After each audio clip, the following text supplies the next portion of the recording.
Good evening, and welcome back to Bedtime Historian. Hey guys, tonight we're drifting back to a time when life was full of uncertain voyages across the ocean and the hope of starting fresh in a distant land that few in England truly understood. Imagine setting sail in late 1606 with roughly 100 men aboard 3 small ships, the Susan Constant, the Godspeed, and the Discovery crossing the Atlantic in search of opportunity under the charter of the Virginia Company. These were not all seasoned explorers or farmers.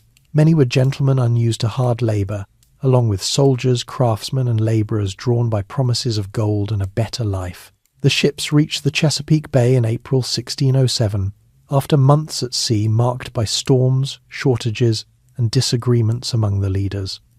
They explored the coast before choosing a low, marshy peninsula on the James River for their settlement, naming it Jamestown after King James I. On the 14th of May, 1607, they began unloading supplies and marking out the first crude structures. The location offered deep water for ships but came with challenges: brackish river water, mosquitoes, and proximity to the powerful Powhatan Confederacy, led by Chief Powhatan, whose people had lived in the region for generations and controlled much of the surrounding land and resources. In those first weeks, the men cleared trees, dug a well, and started building a simple fort. Relations with nearby Powhatan villagers were mixed from the start. Some trading occurred corn and fish in exchange for English copper, beads and tools, but suspicion ran both ways. The English often demanded more food than the locals could easily spare, especially during a period of regional drought that had already strained native crops. Disease soon took a toll too, with contaminated water and unfamiliar conditions causing fevers and dysentery that weakened many settlers by summer's end. Yet the little colony held on, its triangular wooden fort slowly taking shape as a basic defence against both wild animals and potential attacks. So, before you get comfortable, take a moment to like the video and subscribe, but only if you genuinely enjoy what I do here. And if you're listening right now, why not drop a comment with your location and the local time? It's always nice to know where everyone is tuning in from, as we ease into tonight's journey together. Now, settle in, and let's begin. The early days passed with the steady rhythm of survival tasks. Men felled timber for palisades, planted small plots of English wheat and barley that struggled in the unfamiliar soil, and learned to fish the river when weather allowed. Leadership shifted often in those months, with the appointed council including figures like Christopher Newport and John Ratcliffe trying to maintain order amid complaints about work assignments. Many of the gentlemen expected servants to handle the labour while they sought quick riches, but supplies from the ships dwindled faster than anticipated. By the time Newport sailed back to England in June 1607 with 2 of the vessels, leaving the Discovery behind, the remaining group numbered fewer than 100 and faced their first real test of endurance. Winter approached with limited stores. Hunting parties ventured out but returned with modest game, while fishing provided some relief when the river yielded sturgeon and other catches. Inside the fort, basic shelters of wattle and daub or simple framed huts offered thin protection against the cold. The Powhatan continued occasional visits, sometimes bringing food, yet tensions simmered as English foraging parties pushed farther into native territories. Chief Powhatan, ruling from his main village farther inland, observed these newcomers with caution, balancing trade against the risk of permanent intrusion on his people's lands. As 1607 turned to 1608, more ships arrived from England, carrying fresh supplies and additional settlers, though never quite enough to make the colony self-sufficient. Captain John Smith emerged as a practical voice during this period. A seasoned soldier with experience fighting in Europe and elsewhere, he had joined the voyage despite earlier conflicts aboard ship. Smith pushed for stricter discipline, insisting that those who did not contribute to building or gathering food should not share equally in the stores. He led explorations up the James River and its tributaries, mapping the landscape and establishing firmer trade contacts with Powhatan villages. On one such journey he was captured, and according to his own later account, the chief's young daughter Pocahontas intervened in a ceremony that spared his life, though the exact details remain part of the complex relations between the two groups. Under Smith's growing influence, the fort expanded. A church was completed, storehouses reinforced, and fields cleared for more crops. He enforced a simple rule that labour was required for sustenance, which helped stretch limited resources through the second winter. Trade with the Powhatan brought corn, beans, and squash foods the English gradually learned to incorporate alongside their own provisions. Yet underlying problems persisted. The swampy ground bred illness, and not all settlers adapted well to the manual work needed for long-term survival. By late 1608, Smith had assumed a leading role as president of the council, using both negotiation and firmness to keep the colony intact. The pattern of arrivals and departures continued into 1609. Another fleet departed England that spring, intended to bring hundreds more colonists and substantial supplies under a new charter that restructured governance. But misfortune struck at sea. A major storm scattered the ships, and the flagship Sea Venture, carrying the designated new governor Sir Thomas Gates along with key leaders and much of the provisions, wrecked on the reefs of Bermuda. The other vessels reached Jamestown in August 1609, with around 400 new arrivals, swelling the population to roughly 500. Many of these newcomers were unprepared additional gentlemen, artisans, and families expecting a more established settlement than the modest fort they found. With Smith recovering from a serious gunpowder burn suffered earlier that year, leadership passed to others, including George Percy. The sudden influx strained the already thin food stocks. The Powhatan, facing their own pressures from drought and the growing English presence, grew less willing to trade large quantities of corn. Skirmishes increased as English parties seeking provisions clashed with native warriors. By autumn, the fort held far more mouths than its stores or surrounding land could support through the coming cold months. Hunting and fishing became riskier as Powhatan forces restricted movement outside the palisades. What had been a difficult but manageable situation now tipped toward crisis as winter set in. Inside the triangular enclosure, daily routines shifted from building and planting to simple preservation of strength. Rations shrank to small portions of barley or whatever could be scavenged. Men, women, and the few children present huddled in the huts as temperatures dropped. The river water turned brackish and foul with the tides, worsening sickness. Stories later recorded by Percy and others described the growing desperation. First, the colony's livestock, horses, dogs, cats were consumed. Then rats and mice trapped within the fort, followed by leather from boots, belts, and even the starch used for collars. Some ventured into the woods for roots or snakes when they dared, but many who left did not return. The social makeup of the colony reflected the classes common in early 17th century England, though adapted to frontier conditions. Gentlemen and their servants formed one group.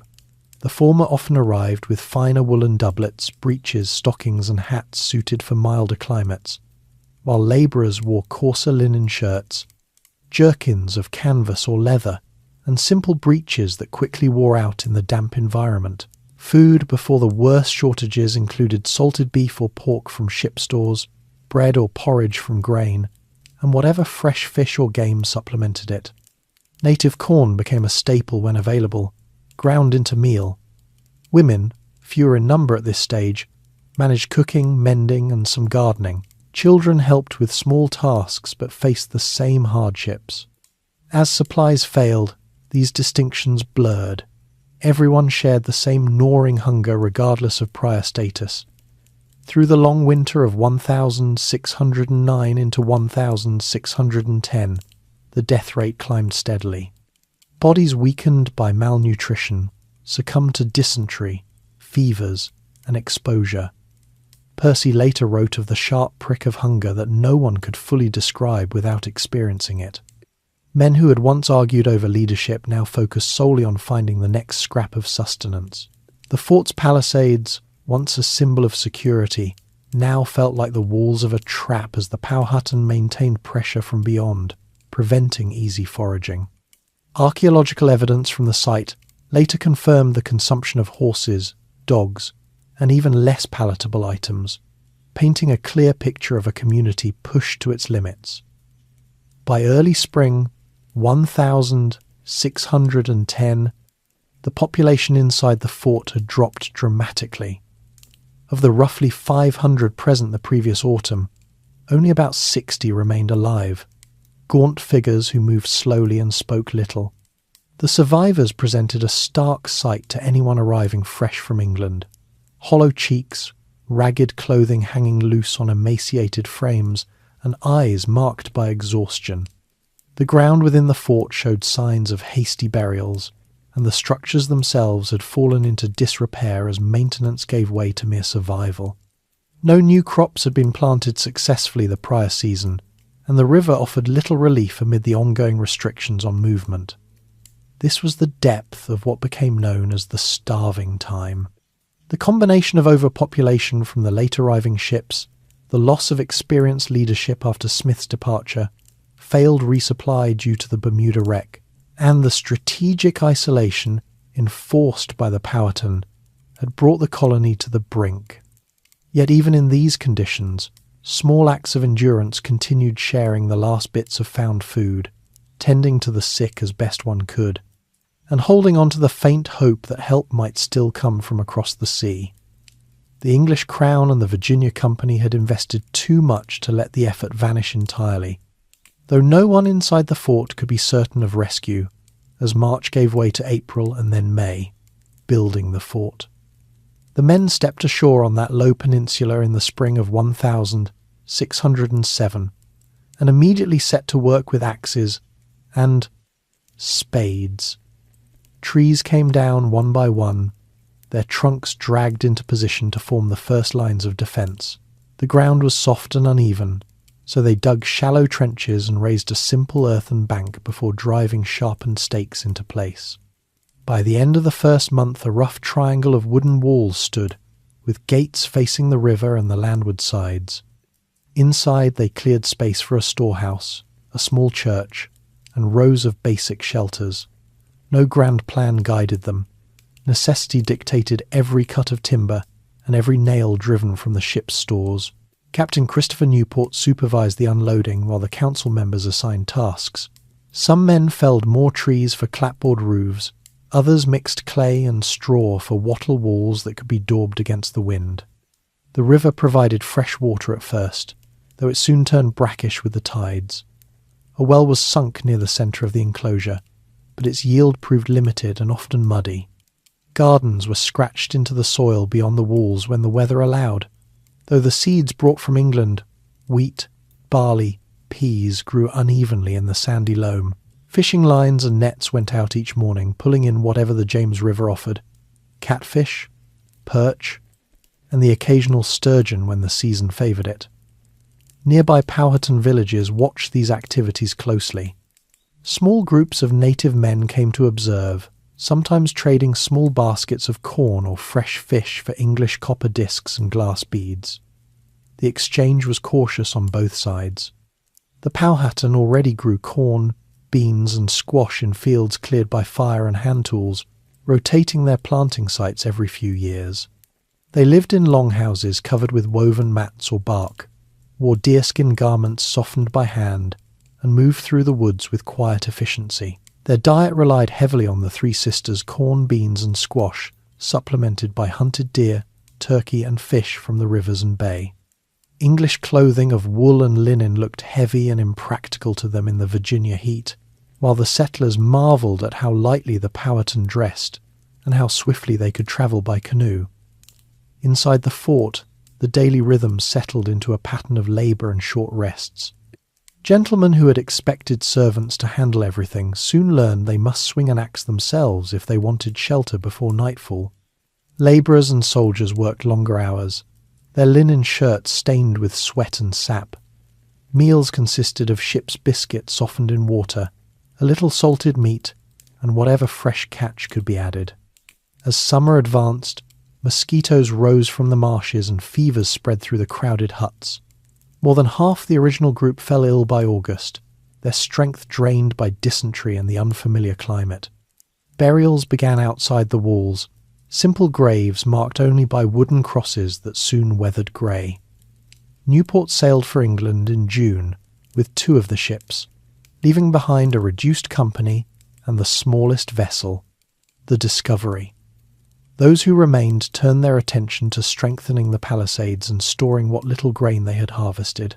John Smith, still recovering from the voyage's earlier disputes, took charge of several exploring parties that paddled upriver in the shallop.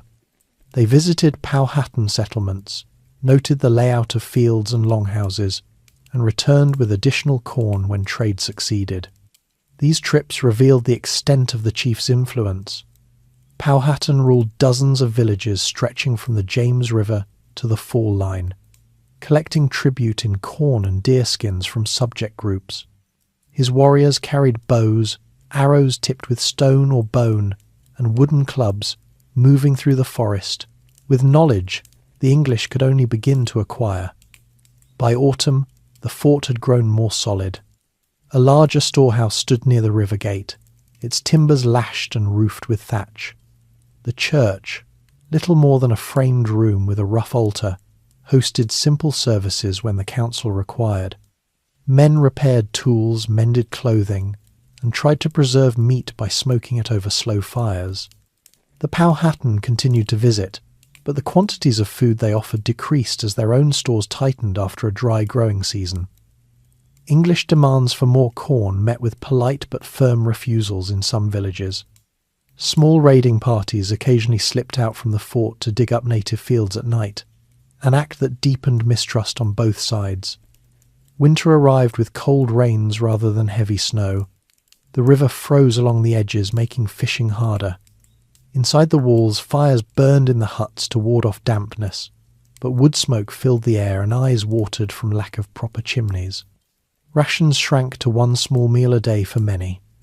Those who stayed healthy continued the endless round of chopping firewood, patching roofs, and guarding the gates in shifts.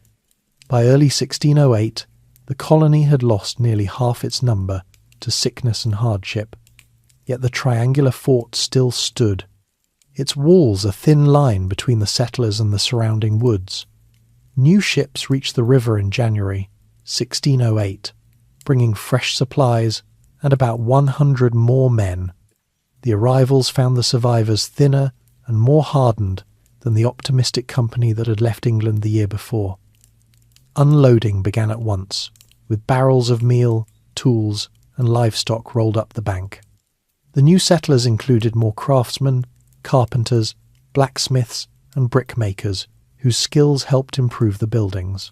A second church went up, larger than the first, and additional houses extended the rows inside the palisade.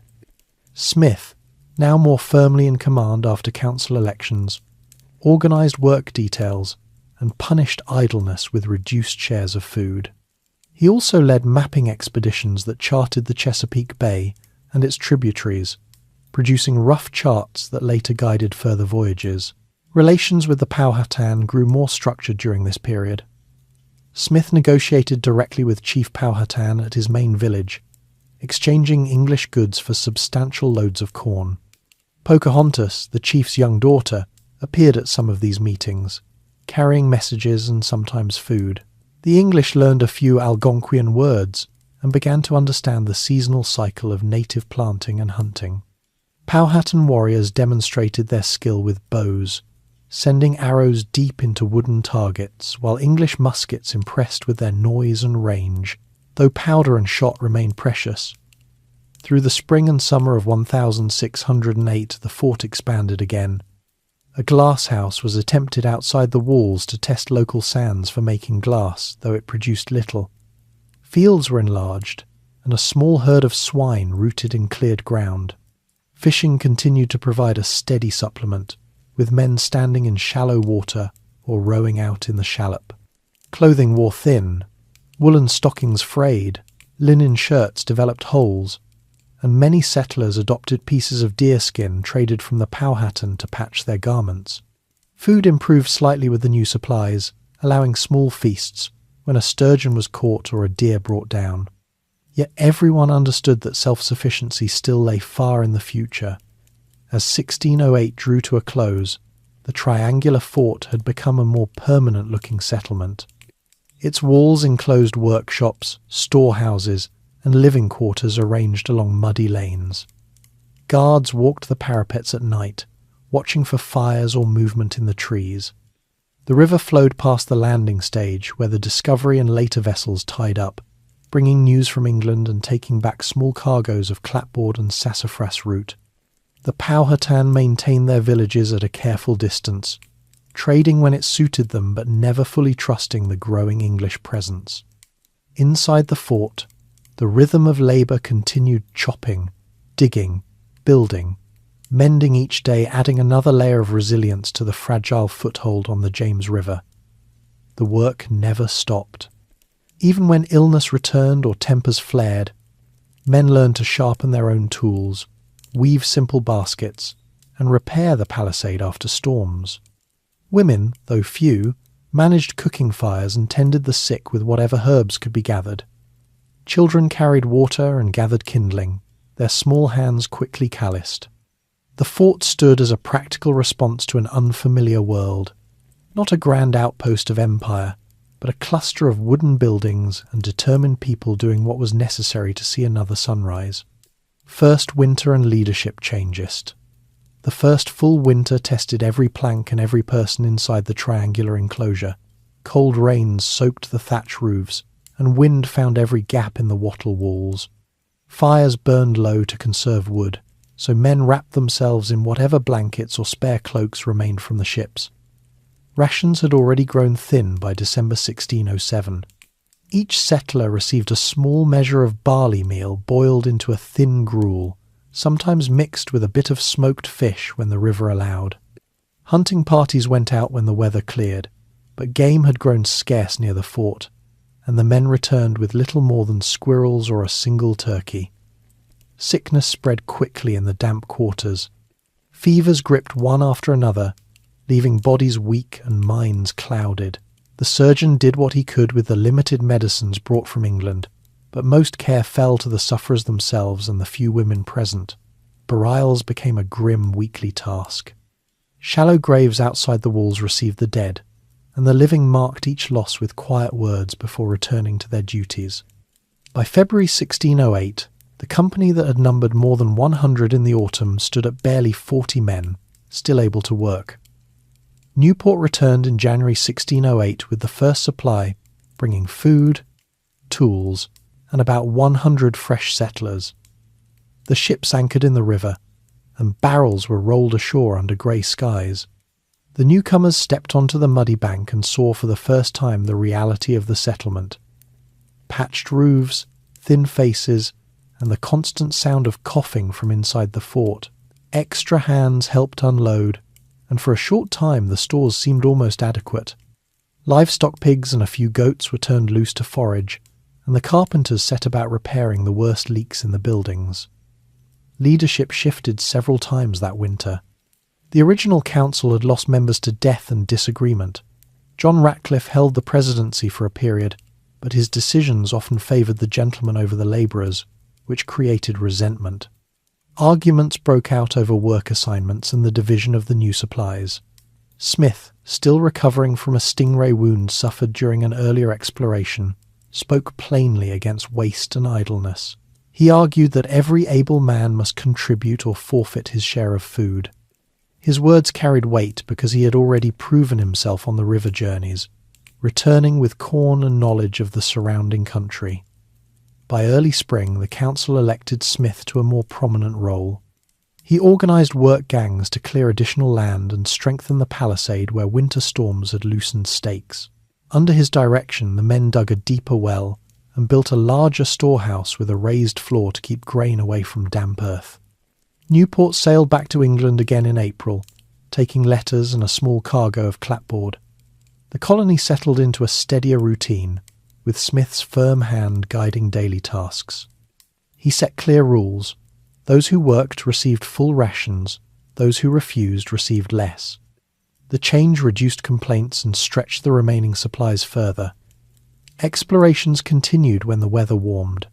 Smith led small parties up the Chickahominy River, trading for corn and mapping the waterways.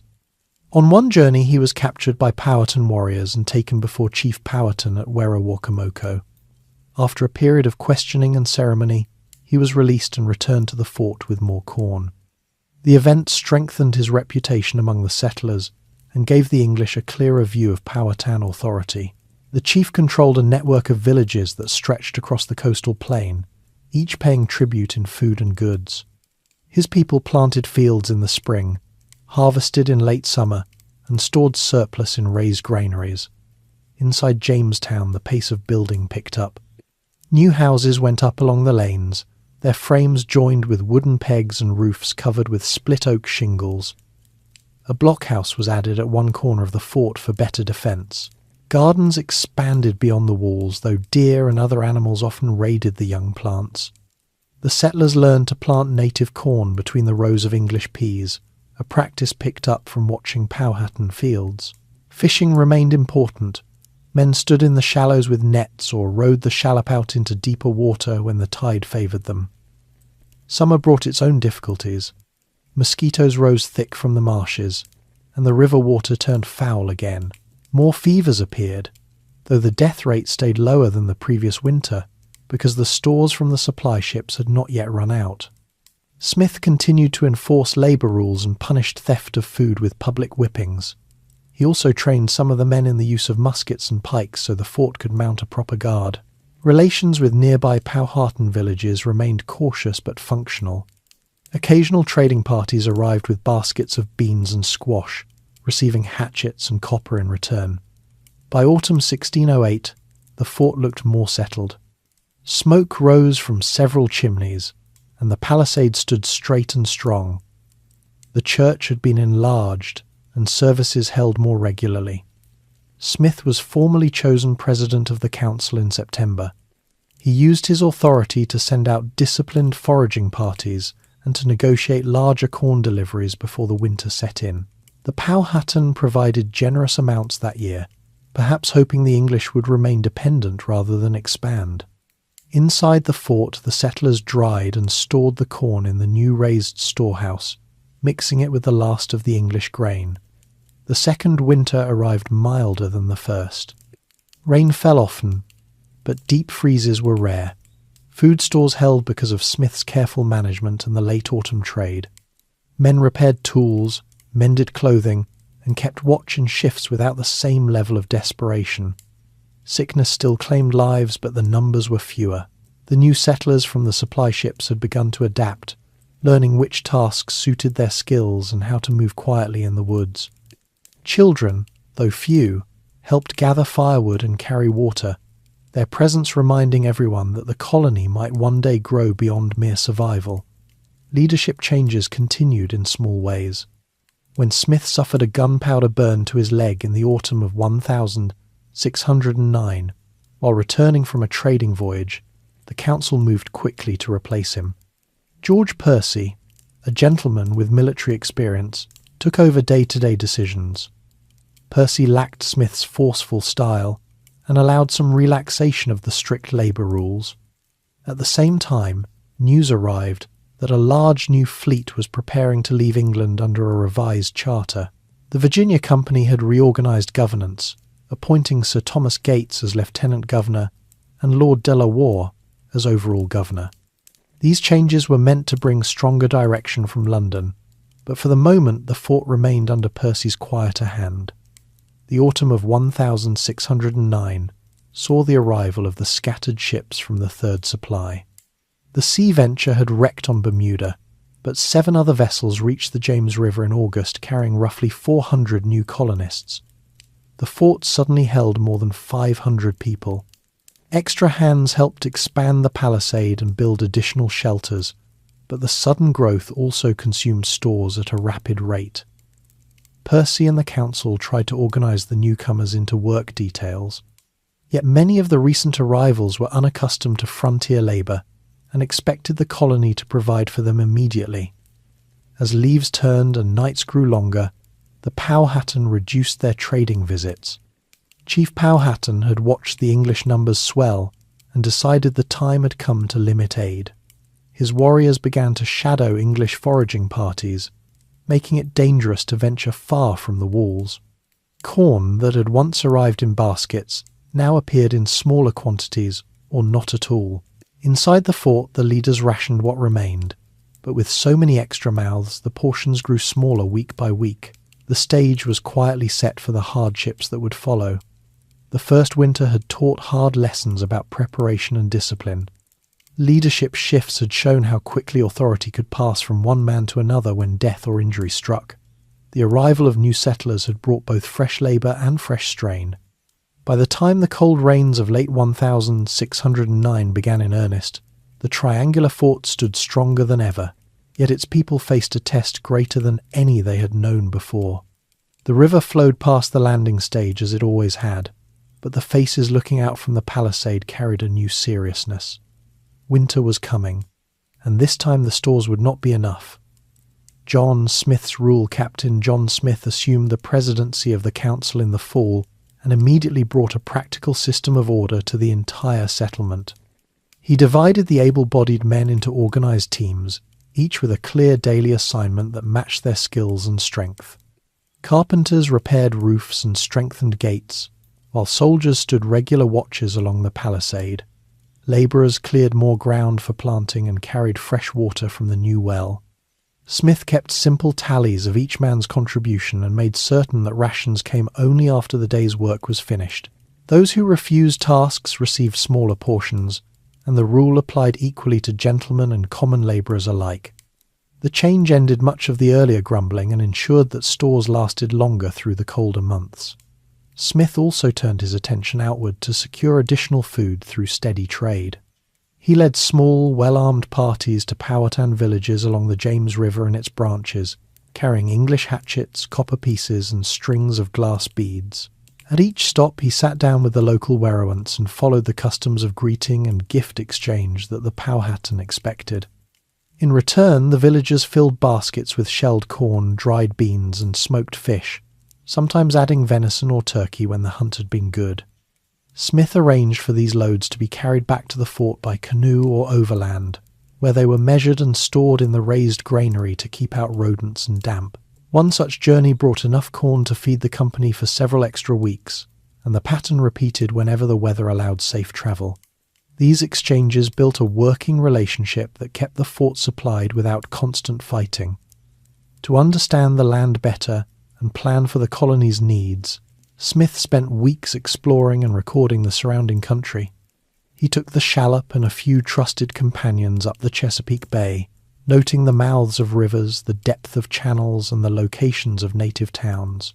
On foot he walked the trails between villages, marking the fall line where the river became rocky and unnavigable by boat. He drew rough maps on paper brought from the ships, using a compass for directions and simple sketches of landmarks such as prominent hills or bends in the water. These charts showed the extent of Powhatan territory and identified places where future settlers might find good soil or safe harbours. When the maps were later sent back to England, they gave the Virginia Company its first clear picture of the region's layout and resources. Under Smith's direction, the fort's routine became more predictable.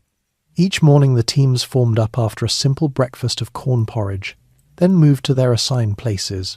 Guards changed every 4 hours so no one grew too weary. In the evenings, Smith gathered the council to review the day's progress and plan the next trades or repairs. He insisted on keeping weapons clean and powder dry, and he trained some of the men to handle the larger cannon at the river gate. The discipline did not come from harsh words alone.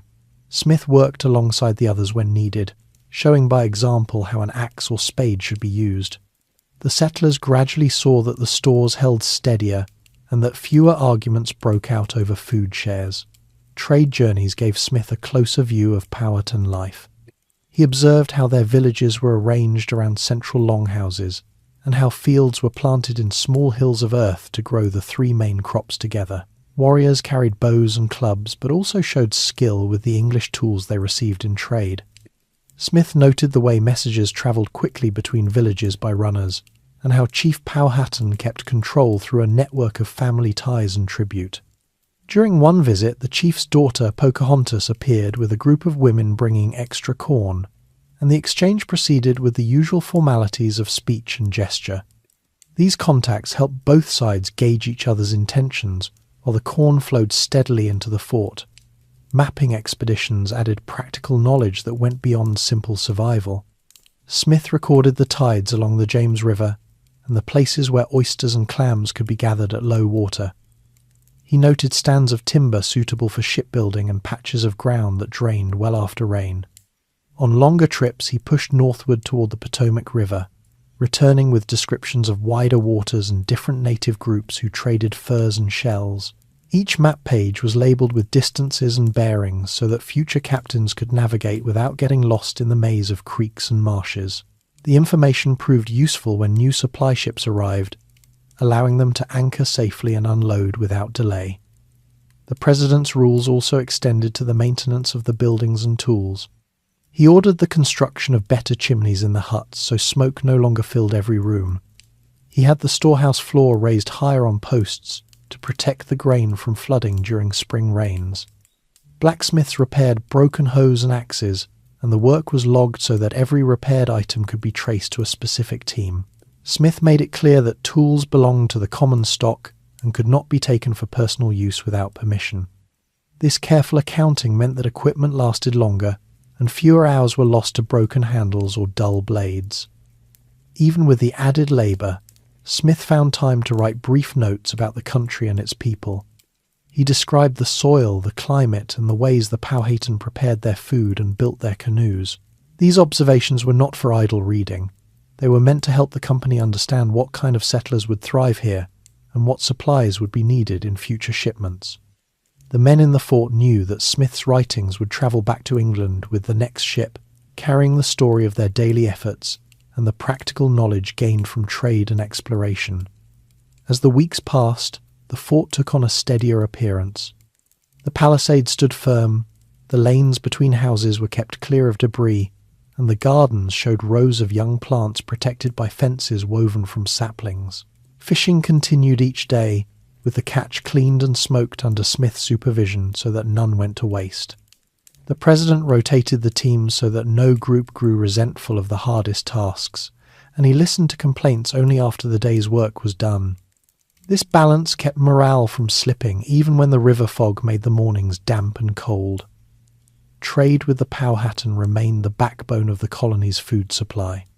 Smith made sure that every bargaining session included a fair count of goods on both sides, and he returned any damaged items to avoid disputes. The Powhatan appreciated the reliability of English metal goods, which held an edge longer than their stone tools.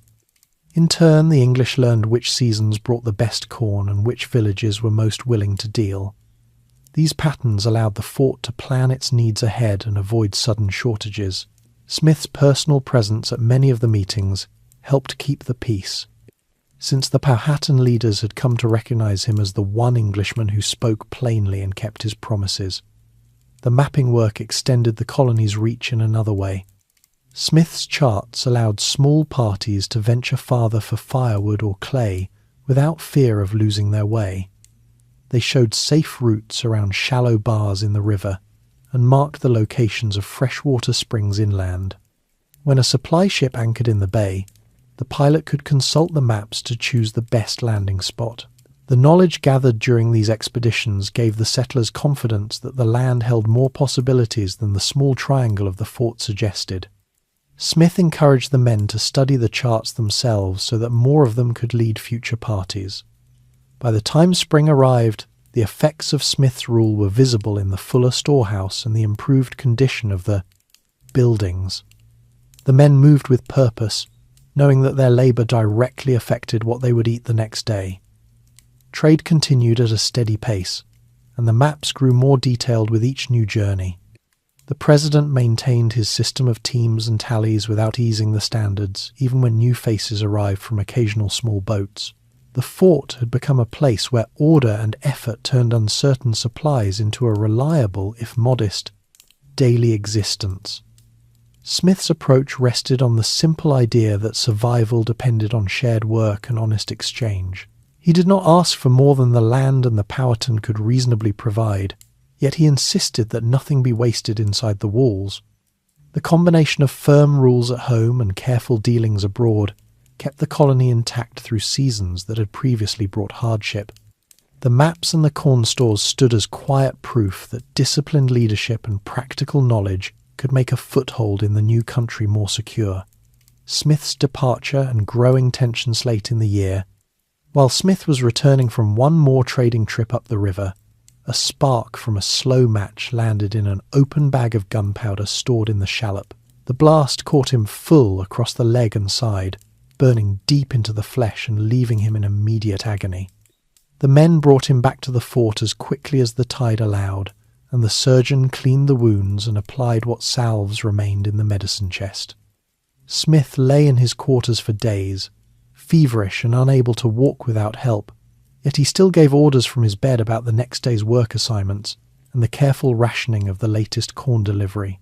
The injury refused to heal cleanly in the damp air, and the pain kept him from leading any further expeditions or standing watch himself. Word spread quickly through the fort that the president could not continue in his usual role.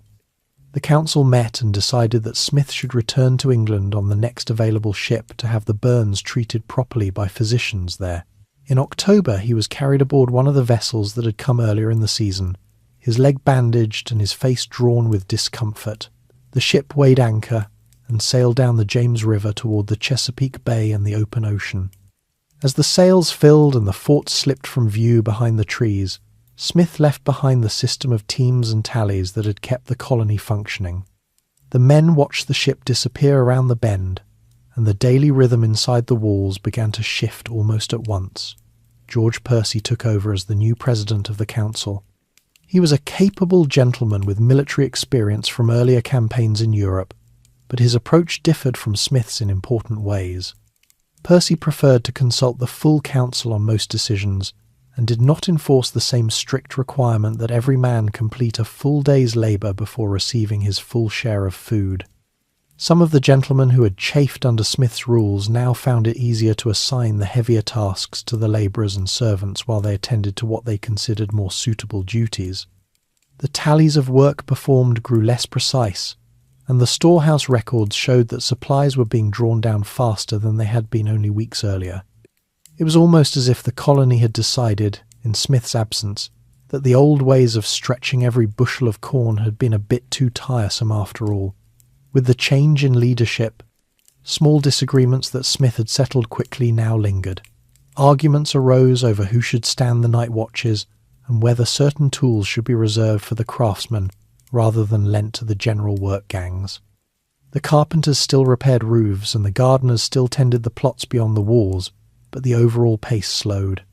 Percy tried to maintain order by calling regular council meetings and issuing general instructions, yet without one strong voice directing each team, the fort's routine lost some of its earlier steadiness. The new president focused on keeping the palisade in repair and making sure the guards had powder and shot ready, but the daily labour details no longer carried the same weight they once had. At the same time, news of Smith's departure travelled inland along the native trails faster than any English messenger could have managed. Chief Powhatan received word at his main village that the one Englishman he had dealt with most directly was gone. The chief had long balanced trade with caution, providing enough corn to keep the fort dependent while preventing the settlers from spreading too far. With Smith no longer there to lead the bargaining parties or map the country, Powhatan saw an opportunity to tighten his control over the surrounding land and resources. He sent runners to the villages closest to the James River, with instructions to reduce the amounts of corn and beans offered to the English and to watch carefully for any parties leaving the fort. The flow of food that had arrived in steady baskets throughout the previous months slowed to a trickle. English foraging groups soon noticed the change. When they approached the nearest villages, they found the fields already harvested and the storehouses closed. Warriors stood at the edges of the clearings, bows ready but not yet drawn, making it clear that further movement inland would not be tolerated without permission. Small clashes began at the edges of the woods. A party sent out for firewood returned with arrows embedded in their cart, and another group searching for clams along the riverbank came under sudden attack that forced them to drop their baskets and run. Percy ordered the gates kept shut more often, and limited the size of any party allowed outside the walls. The river, once a highway for trade canoes, now carried fewer native boats, and those that did appear stayed well clear of the landing stage. Inside the fort, the reduced trade meant tighter rations almost immediately. The corn that had once filled the raised granary now had to stretch further, and the men began mixing it with smaller amounts of the remaining ship's biscuit and dried peas. Fishing continued, but the catches grew leaner as the season advanced and the water cooled. Hunters who slipped out at dawn returned empty-handed more often than not, because the deer and turkey had been driven farther away by the Powhatan activity. Percy and the council tried to organise larger, guarded expeditions, yet each one carried the risk of ambush and used up precious powder and lead that could not easily be replaced. The settlers who had grown used to Smith's steady supply of native corn now faced the quiet realisation that dependence on trade had left them vulnerable once that trade stopped. The Powhatan strategy unfolded methodically. Warriors moved into positions around the fort at a distance, keeping just out of musket range but close enough to be seen at the tree line when the light was right. They did not launch a full assault. Instead, they made travel dangerous and kept the English penned inside the triangular enclosure. Messages from farther villages confirmed that Powhatan had ordered all tribute and trade with the newcomers halted until the English showed signs of weakening or leaving.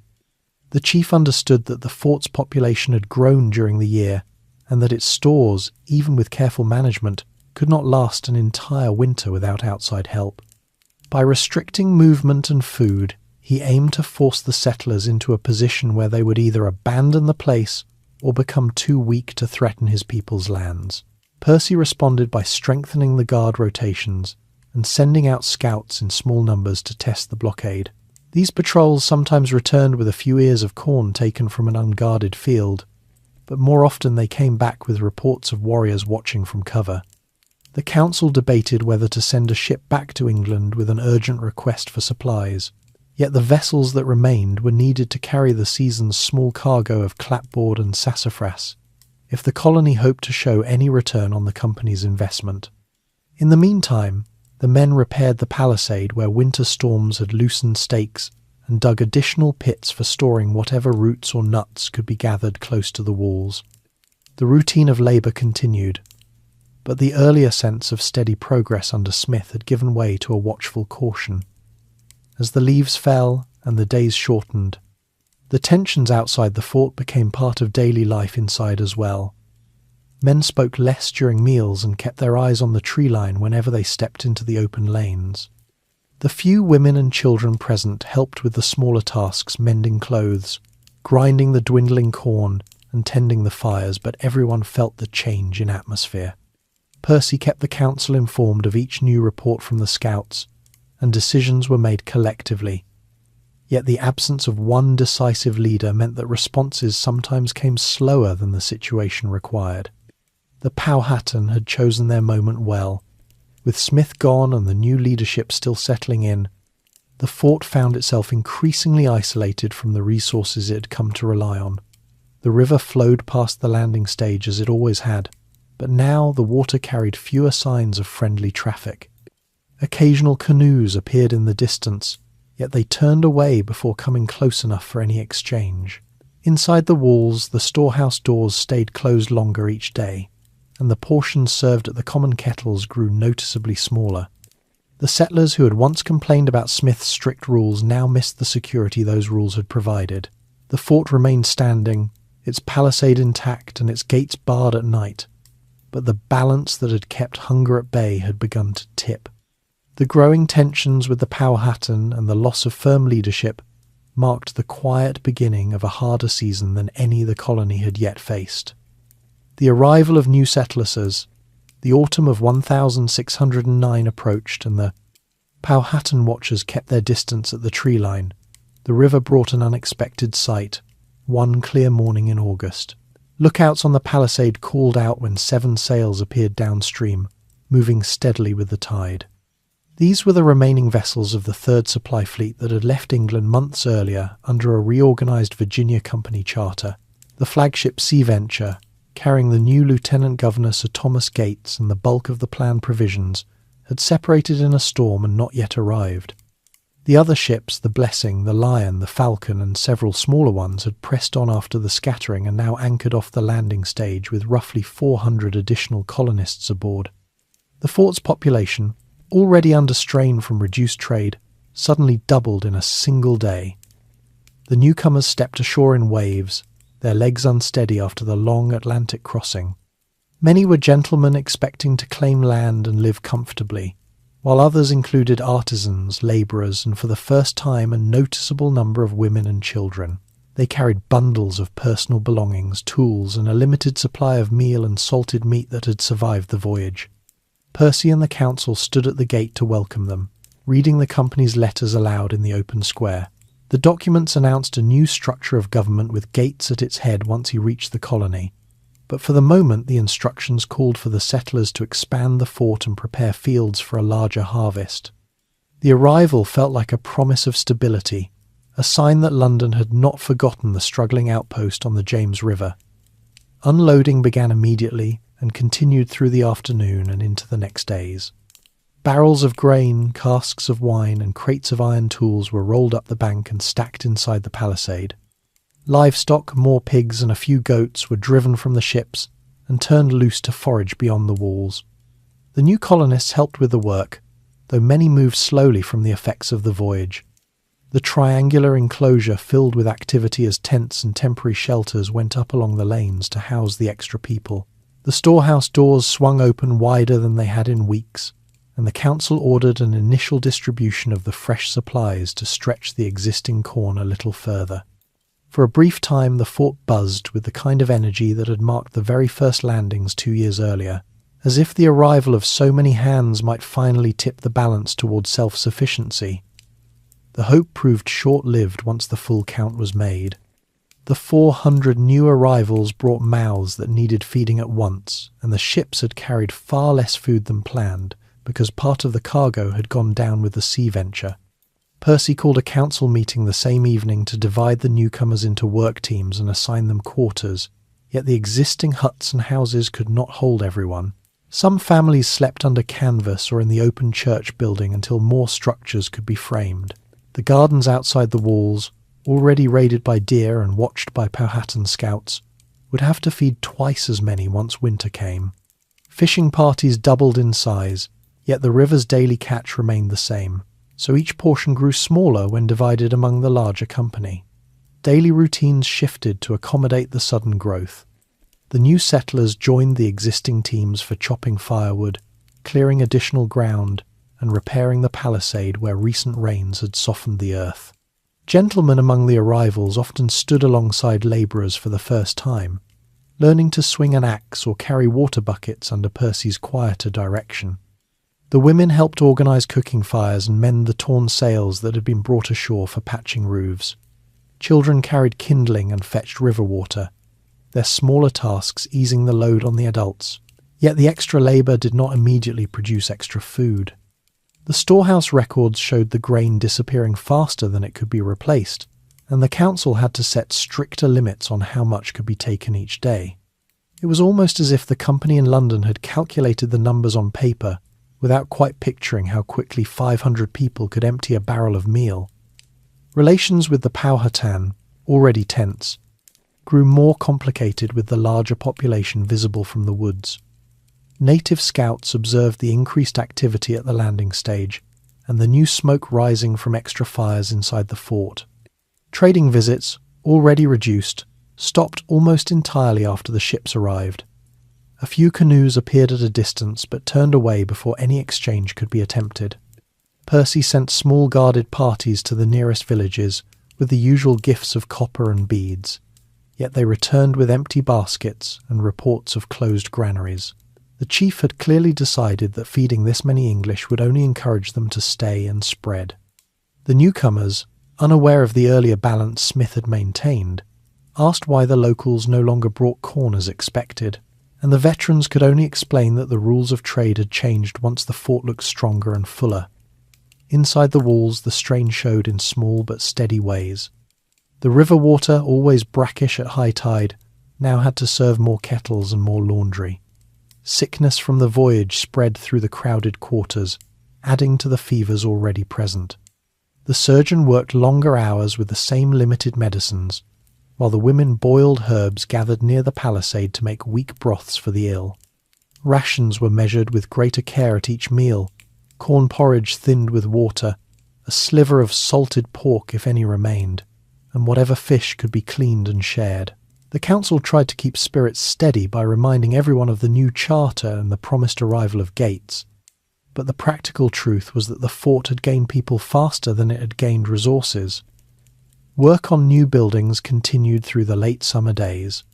Carpenters from the fresh arrivals framed additional houses using timber felled just beyond the walls, while labourers mixed clay for daubing the wattle. The expanded palisade required more stakes and more earth to raise the bank, so teams laboured in shifts from dawn until the light faded. Yet each new structure meant another hearth that needed fuel, and another family that needed food. The pigs brought ashore rooted through the cleared ground, and provided some meat when one was slaughtered, but their numbers were too few to make a lasting difference. Fishing remained the steadiest source of fresh provisions, with larger crews rowing the shallop out each morning, and returning with nets full of perch or catfish that were divided equally at the common kettles. The arrival also brought letters and instructions that altered the colony's plans. The company expected the settlers to plant more English crops and to search for minerals or other commodities to send back on the returning ships. Percy read the orders to the assembled company in the square, and the new colonists nodded at the prospect of future profits. For the moment, however, the orders had to wait while the council focused on housing and feeding the immediate population. Some of the gentlemen among the newcomers suggested sending a small party farther upriver to trade or explore, but Percy reminded them of the Powhatan watchers and the risk of losing more men. The fort stayed closed more often, its gates barred at dusk and the guards doubled on the parapets. By the end of August, the ships had unloaded everything they carried and prepared to sail back to England, with whatever clapboard and sassafras the colony could spare. The departure left the enlarged settlement feeling both fuller and more exposed. The new faces had brought fresh energy and new skills, tailors who could mend clothing properly, coopers who repaired barrels, and farmers who knew how to lay out larger fields. But they had also doubled the demand on every resource inside the triangular enclosure. The storehouse, briefly stocked, began to show gaps on its shelves again. The river flowed past the landing stage as usual, carrying the empty ships downstream, while the people remaining behind faced the coming autumn with more hands to work and far more mouths to feed. The council adjusted the daily teams to include the newcomers fully, rotating them through the hardest tasks so no group felt singled out. Women and children settled into their roles around the fires and gardens, adding a different rhythm to the lanes that had once been filled mostly with men. Yet the hope that had arrived with the sails slowly gave way to the steady calculation of how long the remaining grain and fish would last.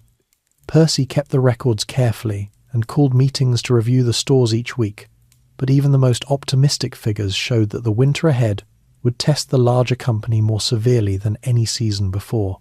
The fort stood solid, its walls extended where possible, yet the balance between people and provisions had tilted sharply with the arrival of those 7 ships. The newcomers gradually learned the routines of guard duty, foraging close to the walls and mending tools with whatever iron remained.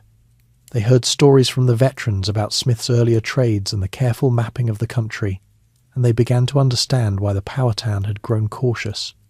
The fort had become a busier place, with more voices at the kettles and more lanterns lit along the lanes at night.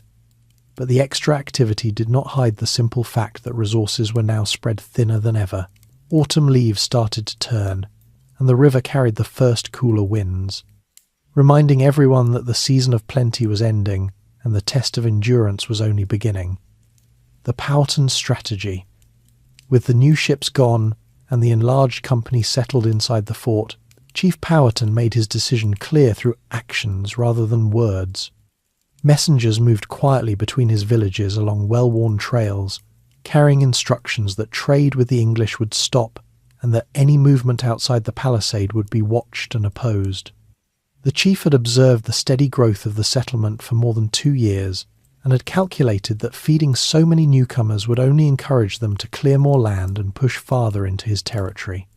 By cutting off the flow of corn, beans and fish, he aimed to force the English to weaken through hunger or to abandon the James River altogether. The strategy was patient and coordinated. Relying on the warriors' knowledge of the woods and the natural barriers of river and marsh, warriors took up positions in small groups at the edges of the cleared ground around the fort. They stayed just beyond easy musket range, appearing at dawn or dusk when the light made them hard to count accurately.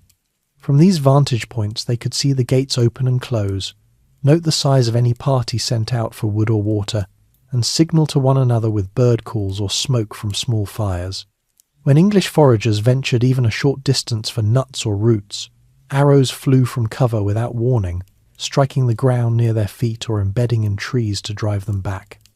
No full attack came, only these sharp reminders that the surrounding country no longer belonged to the settlers for free use. The Powhatan avoided open battle where English firearms held an advantage, choosing instead to make every step outside the walls risky and costly in time and nerve. Inside the fort, the council noticed the change within days. Percy sent small, well-armed groups to the nearest villages with the usual gifts, but the clearings stood empty of people and the granaries were shut. The few Powhatan who appeared at a distance carried no baskets and offered no greeting. When one party tried to dig in an abandoned field, they returned with only a handful of ears and several arrows in their cart. The river, once busy with trading canoes, now showed only occasional distant sails of native boats that turned away before coming close. Percy ordered the gates kept shut except for necessary work details, and he doubled the guard on the parapets so that lookouts could spot movement in the tree line before it came too near. The fort began to feel more like an island than a foothold in the land. The strategy affected daily tasks in practical ways.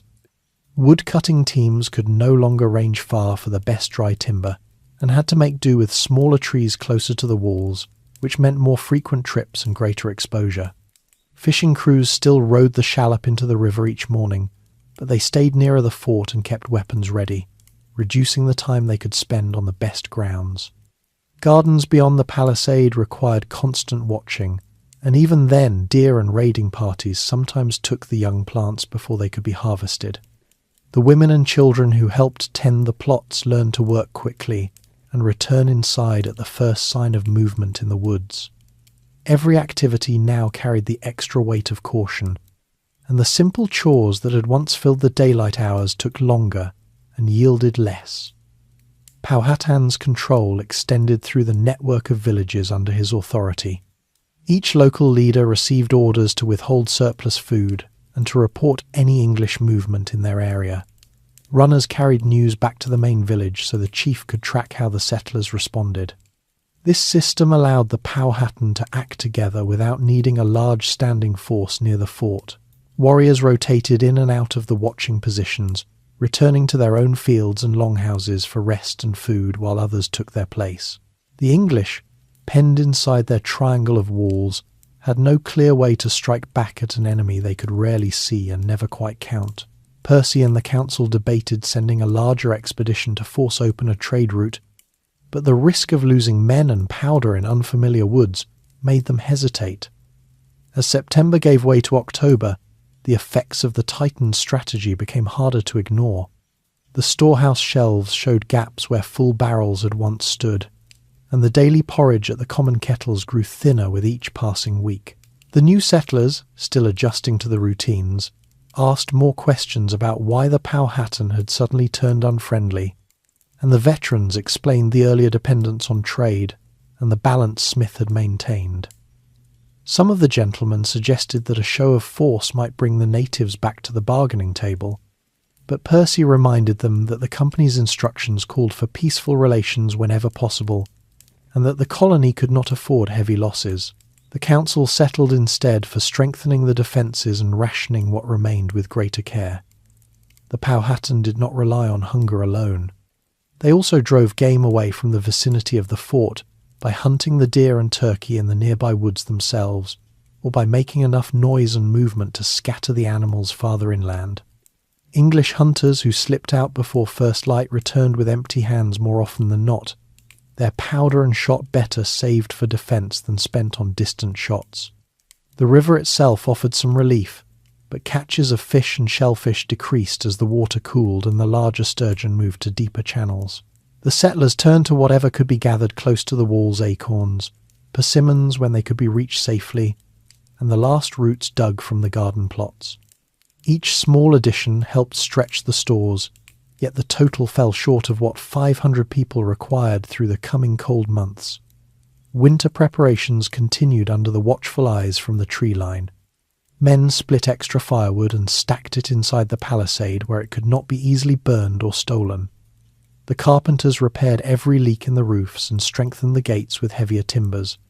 The women mended clothing and blankets, turning worn wool and linen into layers that might hold warmth when the rains turned colder. Children carried smaller loads of kindling and helped grind the dwindling corn into meal. Percy kept the records of stores updated at each council meeting, and the figures told a clear story. Without new supplies from outside, the fort would face real hardship before spring arrived. The new charter and the expected arrival of Gates offered some hope, but the ships from Bermuda had not yet appeared, and no one could be certain when relief would come. The strategy also tested the discipline inside the walls. With food portions shrinking, small disagreements over shares surfaced again, though Percy and the council worked to settle them quickly and fairly. The presence of more families meant that the needs of women and children had to be weighed alongside those of the working men, adding another layer to the daily calculations.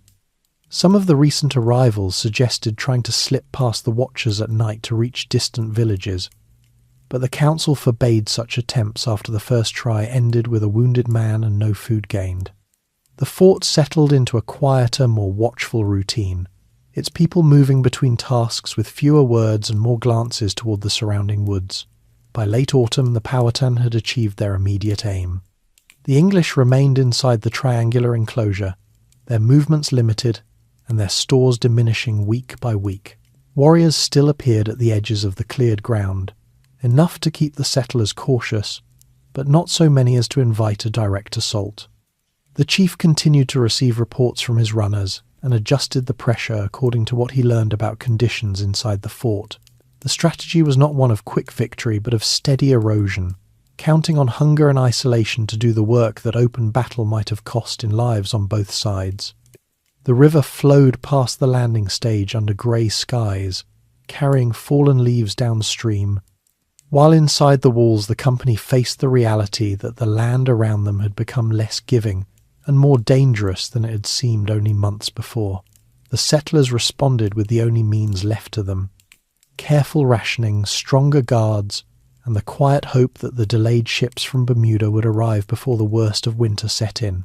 The Powhatan strategy had changed the balance once again, turning the fort from a growing settlement into a place under quiet siege. Each day brought the same tasks: chopping wood, mending tools, tending the small gardens, but now every action carried the knowledge that the surrounding country was no longer open for free use. The triangular palisade stood as the boundary between the English and a world that had decided, for the time being, to withhold its help. The starving time begins. The first hard frosts arrived in early November, and with them the last traces of the autumn stores disappeared from the common kettles. Percy and the council measured what remained in the raised granary and divided it into the smallest portions that could still be called a meal: a handful of cornmeal thinned with river water, perhaps a scrap of salted pork if the barrel still held any, and nothing more. The 500 people inside the triangular enclosure now faced the simple fact that the Powhatan watchers at the tree line had succeeded in their plan. No new corn arrived, no trading canoes appeared on the river, and the ships from Bermuda had not yet been sighted. The fort settled into a quieter rhythm, one measured not by work teams but by the slow emptying of every container that once held food. Each morning the council posted the day's ration at the storehouse door so there would be no arguments over fairness. The men who still had strength formed small parties and searched the ground immediately outside the palisade for anything that might be eaten: acorns that had fallen in the previous weeks. a few late persimmons still clinging to branches, or the roots of wild plants that could be dug with a spade before the soil froze solid. These parties moved quickly and stayed within sight of the guards on the parapets, because arrows could still come from the woods without warning. What they brought back was added to the common pot and boiled until it softened enough to swallow. The river continued to offer fish, but the catches grew smaller as the water turned colder, and the crews had to row farther out while keeping one eye on the distant shore. By mid-November, the livestock inside the fort had become the next source of sustenance. The pigs and goats that had been brought ashore in August were slaughtered one by one in the open square, their meat divided with careful precision so that every family received an equal share. The horses, which had once pulled carts and carried exploring parties, were led to the blockhouse and killed in turn. Their flesh was roasted over slow fires and the bones cracked for marrow. The dogs that had guarded the gates and the cats that had kept the storehouse free of rats followed the same path. The settlers discovered, with a touch of dry humour in the telling later, that their boots, which had once carried them proudly through English streets, now provided a surprisingly durable addition to the evening meal once the leather was boiled long enough to chew. Belts, pouches, and even the stiff collars stiffened with starch were cut into strips and added to the kettles when nothing else remained. The weather turned steadily colder as December arrived. Rain gave way to sleet that coated the palisade stakes and made the lanes slippery underfoot. Fires burned constantly in the huts, but wood had to be conserved, so the flames stayed low and the rooms remained damp and chilly. Men, women, and children huddled under whatever blankets or cloaks could be layered together, their breath visible in the thin morning light. Sickness spread faster in these conditions. Dysentery and fevers moved from one shelter to the next, weakening bodies already thinned by hunger. The surgeon worked by lantern light with the last of the medicines, but most care fell to the women who boiled what herbs could still be gathered near the walls. Burials outside the palisade became a daily occurrence. The graves dug shallow in the frozen ground and marked only by simple wooden crosses that soon disappeared under fresh snow. Inside the fort, the daily search for anything edible continued without pause. Small groups ventured a little farther when the watchers seemed quiet, returning with snakes caught in the underbrush, mice trapped in the storehouse corners, or handfuls of bark stripped from young trees. These items were cleaned, boiled, and shared without complaint, because every scrap added another day of life. Percy kept careful records of the stores and the number of deaths, noting each loss in the council book so the company in London would later understand the scale of the hardship. The new settlers who had arrived with such hope in August now moved more slowly, their faces hollow and their clothing hanging loose on frames that had once filled out English doublets and breeches. The lanes between the houses grew quiet except for the sound of coughing and the occasional call for water. January brought the deepest part of the winter. The river froze along the edges, making fishing impossible on many days. The last of the grain was gone, and the kettles held only what could be scavenged or boiled from hides. Men who still had the strength to stand kept the guard rotations going, their muskets loaded with the remaining powder, but aimed more often at shadows in the woods than at any visible threat. The Powhatan strategy held firm. Occasional fires could be seen at night in the tree line, a reminder that the watchers had not left their posts. No one inside the fort spoke of surrender, but the council meetings grew shorter and more practical, focused entirely on how to stretch the next day's findings. Children helped by gathering twigs for the fires and carrying small loads of snow to melt for water, their small hands doing what they could to support the adults. February saw the death rate climb higher. Bodies weakened by months of short rations gave way to the constant cold and the steady march of illness. The triangular enclosure, once bustling with building and planting, now held long stretches of silence broken only by the sounds of survival. Huts that had housed families stood half empty, their roofs patched with whatever scraps remained. The women continued to mend clothing with thread unravelled from old sails, turning every garment into something that could hold a little more warmth. The men who could still work repaired the palisade where frost had heaved the stakes loose, knowing that the walls were the only thing keeping the watchers at bay. Each new grave outside the gate was dug with tools grown dull from constant use, and the living returned to the fort with the quiet understanding that the numbers were falling faster than anyone had expected. Through these months the river remained the one constant. It flowed past the landing stage under a covering of ice near the banks, carrying occasional driftwood that could be pulled ashore for fuel. The shallop stayed tied at the dock, its hull now used to store what little remained of the tools and spare canvas. Percy and the council reviewed the situation at every meeting, calculating how many weeks the current pace of scavenging might last. They posted guards at the river gate in case a ship from Bermuda appeared, but the horizon stayed empty. The fort had become a closed world of its own, its people turning every corner of the enclosure and the immediate ground beyond into a source of whatever could sustain life for one more day. The early weeks of spring in 1610 brought no relief at first. The ground softened enough for a few wild greens to push through, and parties gathered them carefully before they could be trampled or taken by animals. The river ice broke up and fishing resumed, though the catches were still modest, yet the damage of the long winter was already done. The company that had numbered more than 500 in the late summer now stood at barely 60 souls, still able to move about the lanes. The survivors moved with slow, deliberate steps, their eyes marked by exhaustion and their voices reduced to quiet necessities. The storehouse stood nearly empty, its raised floor swept clean of the last kernels. The palisade remained intact, its gates still barred at night, but the buildings inside showed the wear of months without proper maintenance. The starving time had taken hold in full by the turn of the year, and had carried the colony through its longest and most difficult season yet. The combination of the Powhatan blockade, the late arrival of supplies, and the simple limits of what the land could provide in one winter had reduced the settlement to a handful of determined people holding on inside the wooden walls. Percy continued to keep the records straight, noting each day's small gains and losses so the story could be told accurately when help finally came.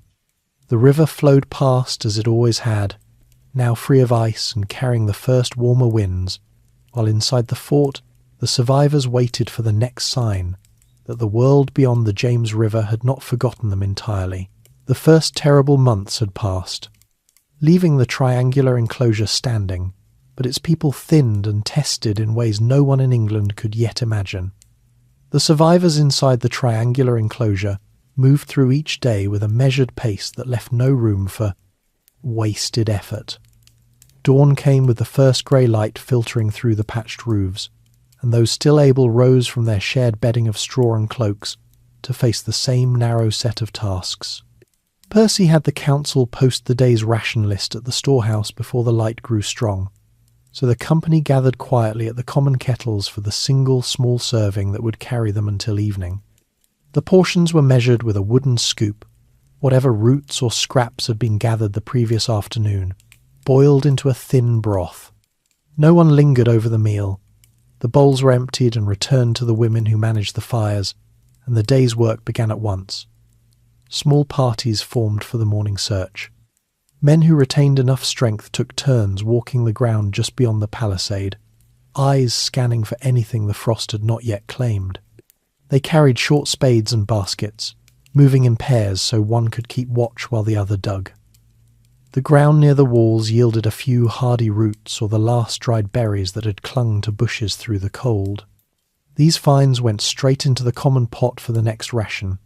Fishing crews pushed the shallop out when the river ice had broken enough, but they stayed close to the landing stage and returned with only modest catches of perch or catfish that were cleaned on the spot and added to the stores. The routine never varied. Every hand that could work did so, because the alternative was simply to weaken faster.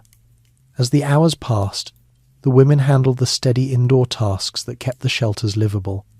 They mended tears in the remaining blankets with thread pulled from old sail canvas, boiled snow for drinking water when the river edge froze, and tended the few who had fallen ill overnight. Children moved among the huts carrying small loads of firewood or helping to sweep the lanes clear of the previous night's debris. Their steps were careful and their voices low, because the quiet of the fort had become part of the daily atmosphere. The guards on the parapets changed every few hours, each man taking his turn with a musket across his knees, eyes on the tree line where the Powhatan watchers still appeared at intervals. The presence of those distant figures had become so ordinary that the guards no longer pointed them out unless movement grew closer. This was the period when the differences in background that had once shaped life in the colony stood out most sharply against the common hardship. The company had always reflected the social classes familiar in early 17th century England, carried across the ocean and adapted to the frontier. Gentlemen made up a noticeable portion of the original and later arrivals. They had come expecting to direct rather than perform manual labour, and in ordinary times they wore woolen doublets with slashed sleeves, fitted breeches, knitted stockings, and felt hats trimmed with narrow bands. Their habits leaned toward oversight, reviewing accounts, writing reports, and planning future fields while servants attended to their personal needs. Labourers and soldiers formed the larger working group. These men arrived in coarser canvas jerkins, plain linen shirts, loose breeches of heavy cloth, and sturdy leather shoes or boots that could withstand mud and wear. They were accustomed to long hours of physical effort, whether swinging an axe or standing watch, and their daily routine had always centred on the practical chores that kept the fort standing. A smaller number of women, mostly wives or servants of the settlers, managed household matters in simple wool gowns with linen aprons and coifs covering their hair. Children dressed in scaled-down versions of adult clothing, learning tasks early to contribute to the common effort. Food in more stable times reflected these backgrounds as well. Gentlemen favoured salted beef or pork from ship stores, wheat bread or porridge when grain allowed, and whatever fresh fish supplemented the table. Labourers ate heartier portions of the same staples, often with native corn ground into meal that the Powhatan had traded in better seasons. Popular dishes included boiled puddings of barley and peas, roasted meat when available, and stews thickened with beans or squash learned from local fields. Clothing and food alike suited the English climate and expectations, though the Virginia heat and damp quickly showed their limits. By the worst months of the starving time, those distinctions had not vanished but had grown irrelevant in practice. The gentlemen now swung spades alongside the labourers because every pair of hands counted the same when searching for roots.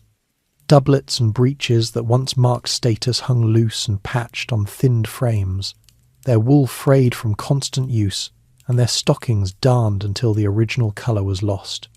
Canvas jerkins and leather boots fared little better. Many had been cut into strips for the kettles when nothing else remained, leaving feet wrapped in rags or crude coverings of bark. The women's gowns, once neat and serviceable, showed the same wear. Aprons turned into bandages or added to the boiling pots. Children's clothing had been repurposed entirely. Small shirts and breeches cut down further to cover the youngest, or mended into blankets. The food that had once arrived in barrels or baskets now existed only in memory. The salted beef and wheat porridge of earlier days had given way to whatever the ground or river surrendered each morning. The contrast served as a quiet reminder, noted later in the records, that circumstances could erase the outward signs of class faster than any council decree, leaving only the shared need to see the next sunrise. Midday brought a brief pause for rest in the shelters. Those who could manage it sat near the low fires, sharing the smallest additional scrap if the morning search had been fortunate. Conversation stayed practical reports of where a few greens had been spotted or which section of the palisade needed propping after the night's frost. The surgeon made his rounds with the last of the salves, checking wounds and fevers while the women prepared herbal infusions from the few dried leaves still stored. Percy walked the lanes at this hour, stopping at each group to note the condition of the stores and the number of able bodies for the afternoon tasks. The council met briefly in the church building, reviewing the previous day's burials and adjusting the next morning's search parties so no area near the walls went unchecked. Afternoon work resumed with the same steady focus. Parties repaired what could be fixed, tightening ropes on the shallop, sharpening the few remaining tools, or stacking firewood closer to the huts for easier access after dark. The river provided the one steady rhythm. Even when catches were small, The crews returned and cleaned the fish at the landing stage, dividing the pieces for the evening kettles. Guards on the parapets kept their posts, occasionally firing a warning shot when a watcher ventured too close, though powder was saved for genuine need. The women and children gathered snow or river water to refill barrels, boiling it over the fires to make it safe. Every action fit into the narrow window of daylight, because once darkness fell, the fort locked down and movement outside the huts became rare. Evening arrived with the final ration of the day, again taken at the common kettles under the council's watch. The broth or thin stew was consumed slowly, each spoonful stretched as long as possible. Afterward the company returned to the shelters, layering what remained of blankets and cloaks against the night cold. Fires burned low to conserve wood, and the lanes fell silent except for the occasional cough or the tread of the night guard.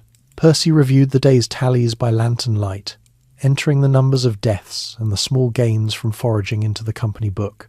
The records grew shorter with each passing week, yet they continued without fail, because the council understood that accuracy mattered even when survival itself hung in balance. The routines carried a certain dry practicality that the settlers later recalled with a touch of wry acknowledgement. Hunger had a way of simplifying every decision to its barest form. Gentlemen who had once debated land grants now discussed the best way to boil a strip of hide. Labourers who had swung axes for wages now used the same tools to pry loose any root that might yield a meal. The women who had kept English households now managed a single shared fire for the entire shelter row. Children learned to spot edible plants faster than many adults, their small size allowing them to reach places the larger search parties missed. The clothing that had defined roles back in England now served only to hold warmth or provide one more scrap for the pot. The food that had once arrived seasoned and plentiful existed only as the memory of better seasons, replaced by the plain necessity of whatever the day offered. Night watches passed in quiet turns, each man alert for sounds beyond the palisade.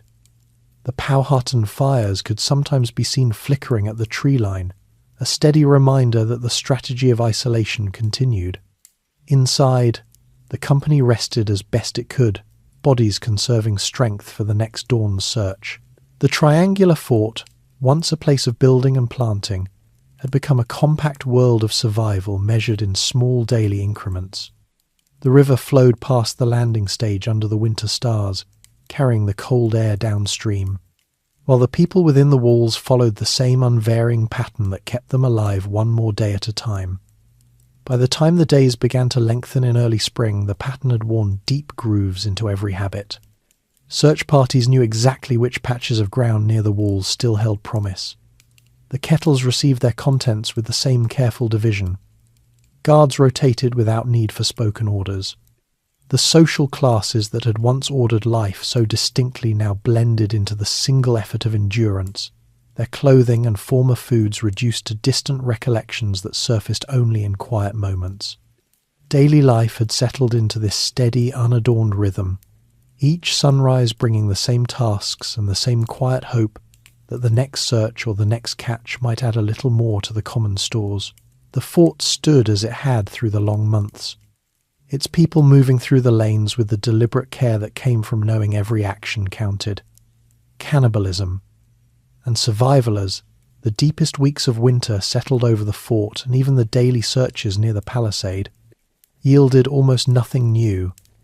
A few among the survivors turned to measures that had never been part of any plan brought from England. The council kept its records with the same steady hand Percy had used from the beginning, noting each small change in the stores and the number of those still able to move about the lanes. What those pages could not capture, however, were the private decisions made in the quieter corners of the huts when the last scrap from the common kettles had been shared and the fires burned too low to offer comfort. Later writings from Percy himself described these moments without exaggeration, simply laying out what he had seen and heard, so the company in London would understand the full extent of the trial.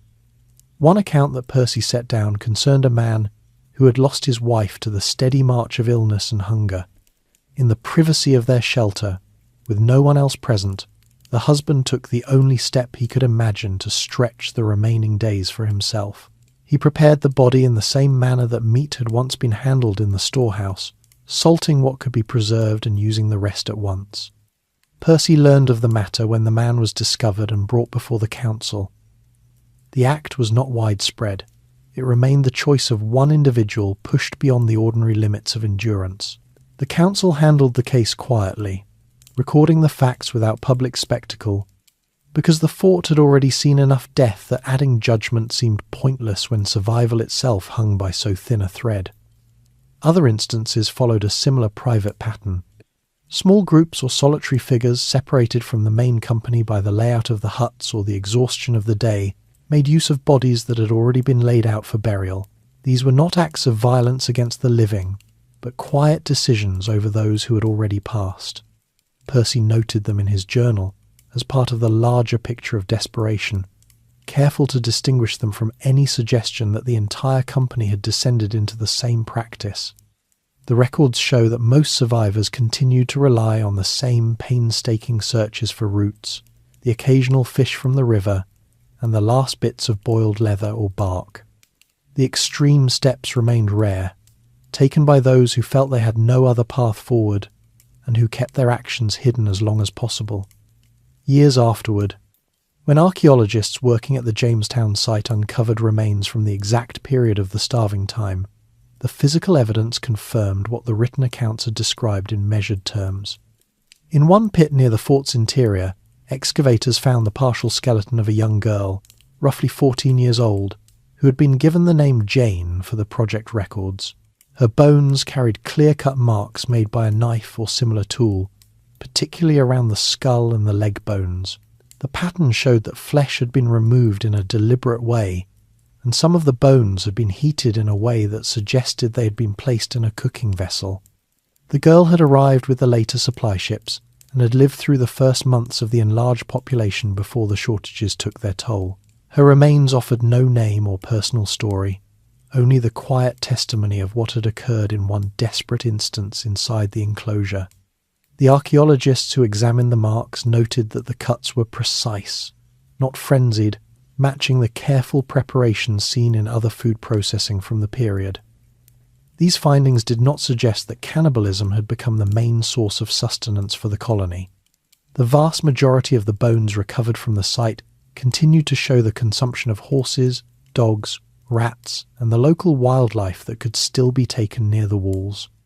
The leather and starch from clothing appeared in the archaeological layers as well, consistent with the daily searches described in the council records. Jane's skeleton stood as one clear example among the larger story of survival, a single case that matched the private accounts Percy had recorded. The discovery, made centuries later with modern tools and careful analysis, gave later generations a direct look at the lengths to which a few had gone when every other option had been exhausted. Inside the fort, the council continued its quiet oversight. Percy made certain that the common kettles remained the centre of shared rations, and he encouraged the able-bodied to focus their efforts on the collective searches rather than private measures. The guards on the parapets kept their watches, and the small parties still went out each morning under the same rules that had governed the earlier months. When instances like the one Percy described came to light, the council addressed them without ceremony, recording the details and returning the focus to the daily tasks that kept the rest of the company moving forward. The dry practicality of the time showed itself again here. History had placed the settlers in a corner no charter from London had anticipated, and the response remained the same steady accounting that had guided them since the first winter.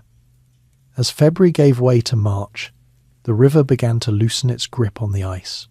Fishing crews could venture a little farther once more, and the first faint signs of green appeared in the ground closest to the walls. The searches now included a few early shoots that could be added to the broth, though the quantities remained too small to reverse the steady loss of strength. The population inside the triangular enclosure had fallen to the point where the lanes felt emptier than at any time since the ships had arrived the previous August. Those who still walked carried the marks of the long months in their slowed movements and the way their clothing hung without shape. The women continued the indoor work of mending and boiling water, while the children helped with the smallest loads of firewood or snow. The fort had become a compact circle of endurance, its people conserving every bit of energy for the next search or the next guard turn. The Powhatan watchers remained at the tree line, their fires visible on clearer nights, yet they made no move to enter the enclosure. Their strategy had done its work, and the reduced numbers inside the palisade told the story without need for further action. Percy kept the records current, noting the slight improvement in river catches and the handful of new greens that appeared each week. The council meetings grew shorter, focused now on the practical question of how long the remaining company could hold until the expected ships arrived. No one spoke of the private cases in open discussion. The facts had been set down, and the daily effort continued as it had before. By the middle of April, the ground had softened enough for a few more roots to be dug, and the river yielded a steadier supply of fish. The survivors began to speak of the possibility that the Bermuda ships might still reach them before the last reserves gave out. The council organised the able men into teams again, not for grand building projects but for the simple repair of the shallop and the strengthening of the gates against the weakening palisade stakes. The women prepared the shelters for slightly warmer nights, and the children carried water with a touch more steadiness than in the coldest weeks. The extreme measures that had occurred in the depth of winter did not repeat as the days lengthened. The company returned to the shared routine that had carried them this far. The archaeological layers from the site later showed the same gradual shift. The cut marks on Jane's bones belonged to the height of the shortages, while the bones from the later weeks of the period reflected a return to fish, small game, and the first wild plants. The fort's records and the physical evidence together painted a consistent picture, a handful of desperate acts amid a larger story of collective endurance. Percy's accounts and the later excavations both emphasized that the colony had not collapsed entirely. It had held on through the narrowest margin, its people turning to every resource the situation offered, whether expected or unforeseen. The river flowed past the landing stage with the first warmer currents, carrying driftwood that could be gathered for fuel without the same risk as before. The guards still watched the tree line, but the Powhatan presence felt less immediate as the weeks advanced. Inside the enclosure, the daily searches continued, now bringing back enough to keep the kettles from emptying entirely. The company that remained 60 or so souls moved with the quiet knowledge that they had passed through the longest test the fort had yet faced.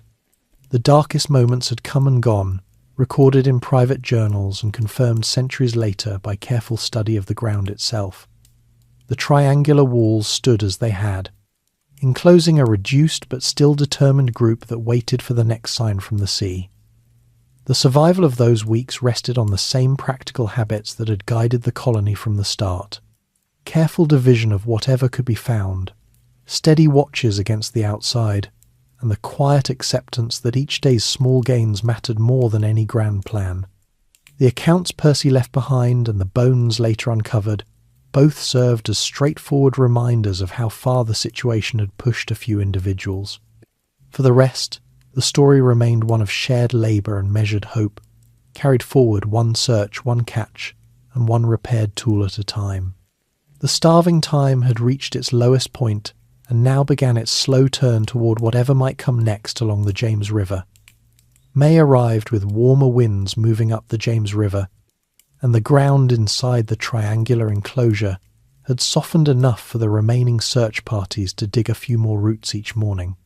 The 60 or so survivors still moved through the same measured routines that had carried them through the winter, though their steps had grown even slower and their voices quieter. Percy kept the council records up to date, noting the slight increase in river catches and the first handful of wild greens that could be added to the common kettles. The palisade stood as it had, its stakes weathered and some leaning where frost had shifted the earth, but the gates remained barred at night, and the guards still took their turns on the parapets. The Powhatan watchers had become less visible in recent weeks, yet the company stayed cautious, never venturing far beyond the cleared ground. The fort had settled into this narrow existence, its people conserving every bit of strength for the next day's small tasks, while the river carried the promise of open water downstream. One clear morning toward the end of the month, the lookouts on the riverside of the palisade called out in voices that carried a note of surprise rather than alarm. Two small ships had appeared around the bend, their sails catching the light as they moved steadily with the tide. These were not the large supply vessels expected from England, but compact craft built from local cedar and oak, their lines simple and their hulls showing the marks of hurried construction. The Deliverance and the Patience had been pieced together on the beaches of Bermuda after the Sea Venture wreck, using the timbers salvaged from the flagship and whatever the islands provided. On board were Sir Thomas Gates, the designated Lieutenant Governor under the new charter, along with Sir George Somers, Captain Christopher Newport, and roughly 150 men, women, and children who had survived the 9 months on the Bermuda reefs. They had set sail from those islands in early May, carrying what stores they could gather, pigs, turtles, and dried fish, and expecting to find a functioning colony waiting for their arrival. The ships anchored off the landing stage, and the newcomers lowered boats to row ashore. Gates stood in the lead boat, his eyes scanning the low peninsula and the wooden walls that had been described in the company letters back in England. What he saw did not match any of those descriptions. The palisade looked patched and worn, with sections of the earthen bank slumped from winter rains. Smoke rose from only a few chimneys, and the lanes visible through the open gates appeared empty except for a handful of figures moving slowly toward the river gate. The survivors inside had heard the lookout calls and gathered what strength they had to meet the boats. They stepped out onto the bank in their ragged clothing, doublets and jerkins hanging loose on frames that had once filled them properly, faces hollowed by months of short rations, eyes marked by the steady fatigue of survival. Some leaned on makeshift staffs, others walked with the careful shuffle of people who had not eaten a full meal in weeks. Gates stepped onto the landing stage and took in the scene without speaking at first. The men who had sailed with him from Bermuda, hardened by their own ordeal on the reefs but still carrying the colour of better provisions, stood beside him and stared in the same quiet disbelief. Percy came forward to greet the Lieutenant Governor, his own clothing patched and his frame thinned like the rest. He gave a brief report of the winter's events, the loss of nearly 440 people since the August arrivals, and the steady pressure from the Powhatan that had kept the fort isolated. Gates listened, then asked to see the storehouse and the full extent of the company. The group walked through the gates into the enclosure, and the contrast became sharper with every step. Huts that had once housed families stood half empty, their roofs sagging and their walls showing gaps where daub had fallen away. The church building, used for council meetings and shelter, held a few of the weakest survivors resting on the floor. The storehouse, raised on posts to keep out damp and rats, had its doors open to reveal shelves swept nearly clean except for a few scraps of boiled leather and the last bits of fish drying on racks. The condition of the people struck Gates most directly. The survivors who had gathered to meet the boats now stood in the open square, their numbers so reduced that the space felt oversized around them. Gentlemen and labourers alike showed the same marks of hunger. Skin pulled tight over bones, hair unkempt, hands marked by constant digging and mending. The women and the few children present moved among them with the same slow care, carrying water or small loads of firewood because every task still fell to whoever could manage it. Gates had expected to find a colony strengthened by the third supply and already planting fields for the coming season. Instead, he faced a group that had been living on roots, river fish, and whatever else the ground and the palisade edge could provide. One of the Bermuda men later noted, with the dry understatement that sometimes surfaced in these accounts, that the Jamestown Company looked as though they had been practicing a new form of English economy, cutting every expense, including the one for daily meals. Gates took command at once, as the new charter required. He called the council together in the church building and reviewed the company books that Percy had maintained through the winter. The figures confirmed the scale of the loss, from more than 500 in the autumn to barely 60 still alive in late May. The stores that had arrived with the August ships had been exhausted months earlier, and the foraging that had sustained the survivors had reached its limit. Gates ordered an immediate count of all able bodies and directed the Bermuda party to unload what provisions they had brought: salted turtle meat, pork from the island pigs, and barrels of fresh water. These supplies were distributed at once under council supervision, giving the survivors their first full portions in weeks. The women set extra kettles over the fires, and the smell of actual meat boiling spread through the lanes for the first time since autumn. The lieutenant governor walked the full circuit of the fort with Percy and Summers, noting the state of the defences and the buildings. The palisade needed new stakes in several places, and the river gate showed signs of rot where the water had lapped against it through the winter. The gardens beyond the walls had gone untended for months, their fences broken and the ground covered with weeds. Fishing continued from the shallop, now joined by the boats from the new ships, and the combined crews brought in larger catches that afternoon. Gates assigned the Bermuda arrivals to work details immediately: carpenters to repair roofs, labourers to clear the lanes, and guards to take over the parapet so the original survivors could rest. The newcomers moved with the energy of people who had endured a shipwreck but had eaten regularly on the islands, while the Jamestown group worked at a slower pace, their strength returning only gradually with the added food. Inside the huts, the change in routine began to register. Men who had spent the winter searching for roots now sat for a time near the fires, their bodies adjusting to the unfamiliar feeling of a meal that filled the stomach. The women mended clothing with fresh thread from the Bermuda stores, and children carried water with steps that no longer dragged quite so heavily. Gates met with the full company in the square before evening, reading the relevant sections of the new charter aloud and explaining that the Virginia Company expected the colony to be placed on firmer footing under his direction. He made no grand promises about quick recovery.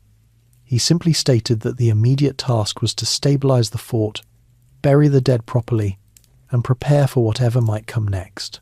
The survivors listened without cheers or complaints, their quiet acceptance reflecting the months they had already passed through. The ships remained anchored at the landing stage through the day, their decks still holding tools and canvas that could be used for repairs. Newport and Summers oversaw the unloading while Gates continued his assessment inside the walls. The lieutenant governor spoke with the surgeon about the fevers and dysentery that still lingered among the weakest, and he ordered the sick moved to the better sheltered huts with extra blankets from the Bermuda cargo. The council records were updated with the new arrivals, bringing the total company back above 200 for the first time since the previous autumn. Yet even with the added numbers, the fort felt sparse.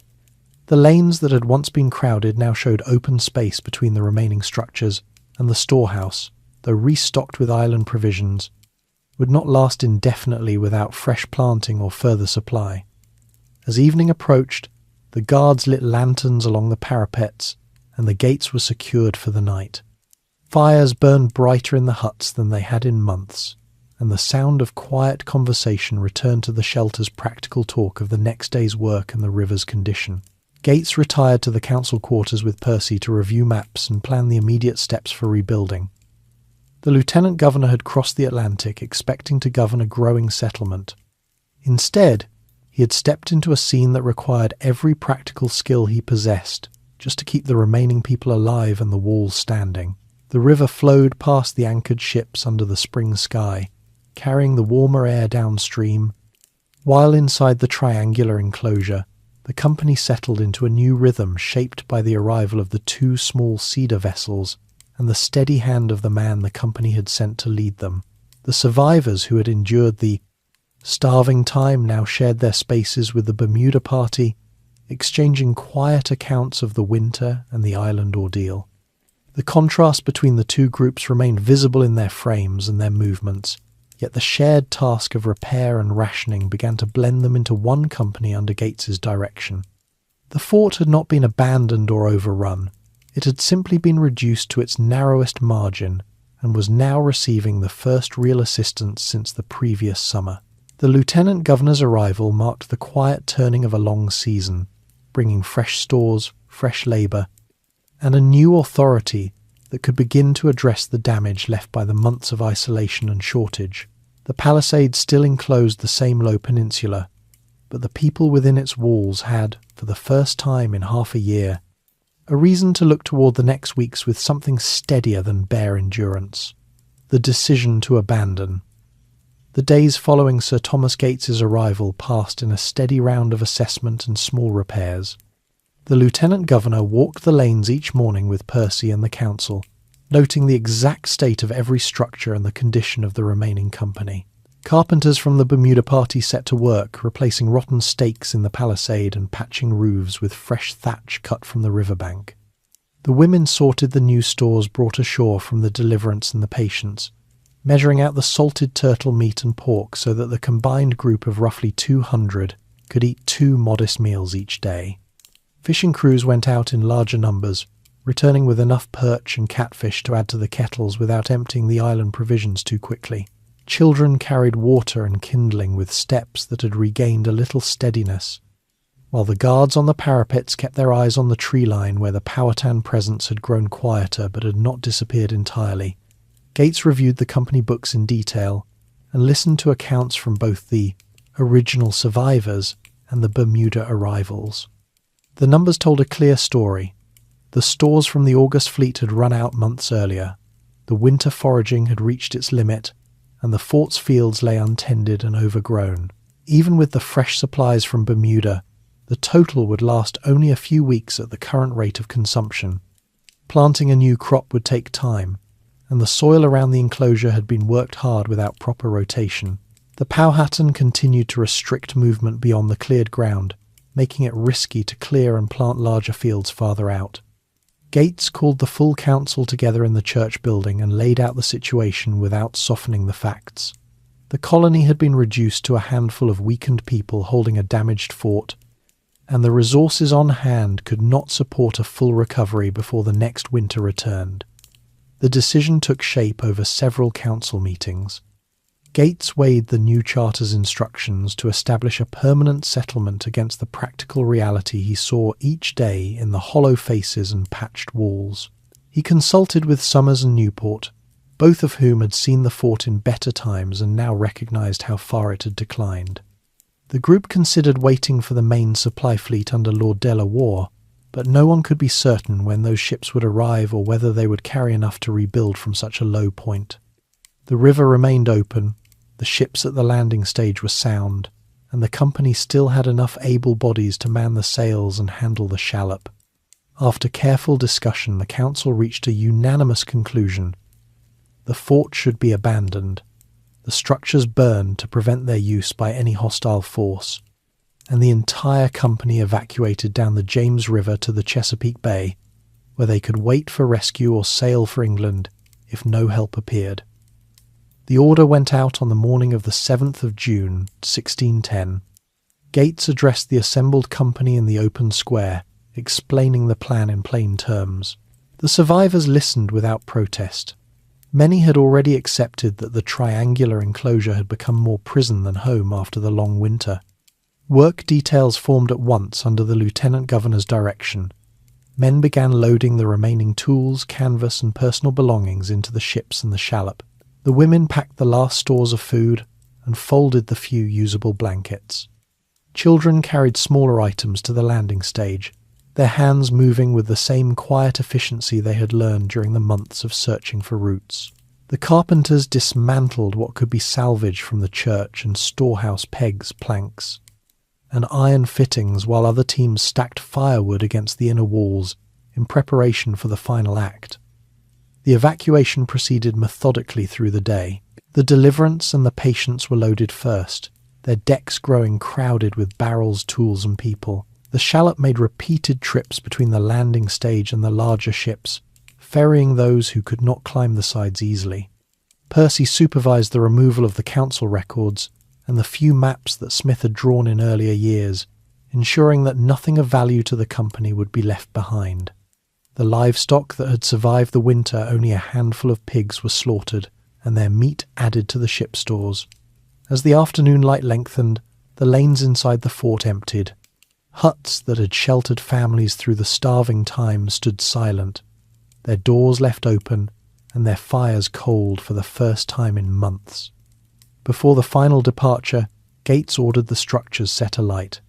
Small teams moved through the enclosure with torches, touching flame to the stacked firewood and the thatch roofs. Smoke rose first from the storehouse, then from the church and the rows of huts.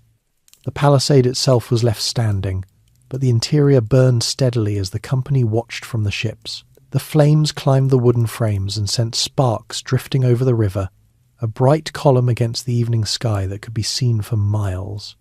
The Powhatan watchers at the tree line would have seen it too, though no one inside the boats could know what they made of the sight. The triangular fort that had been built with such effort in 1607 and defended through 2 hard winters was now reduced to smouldering timbers and ash.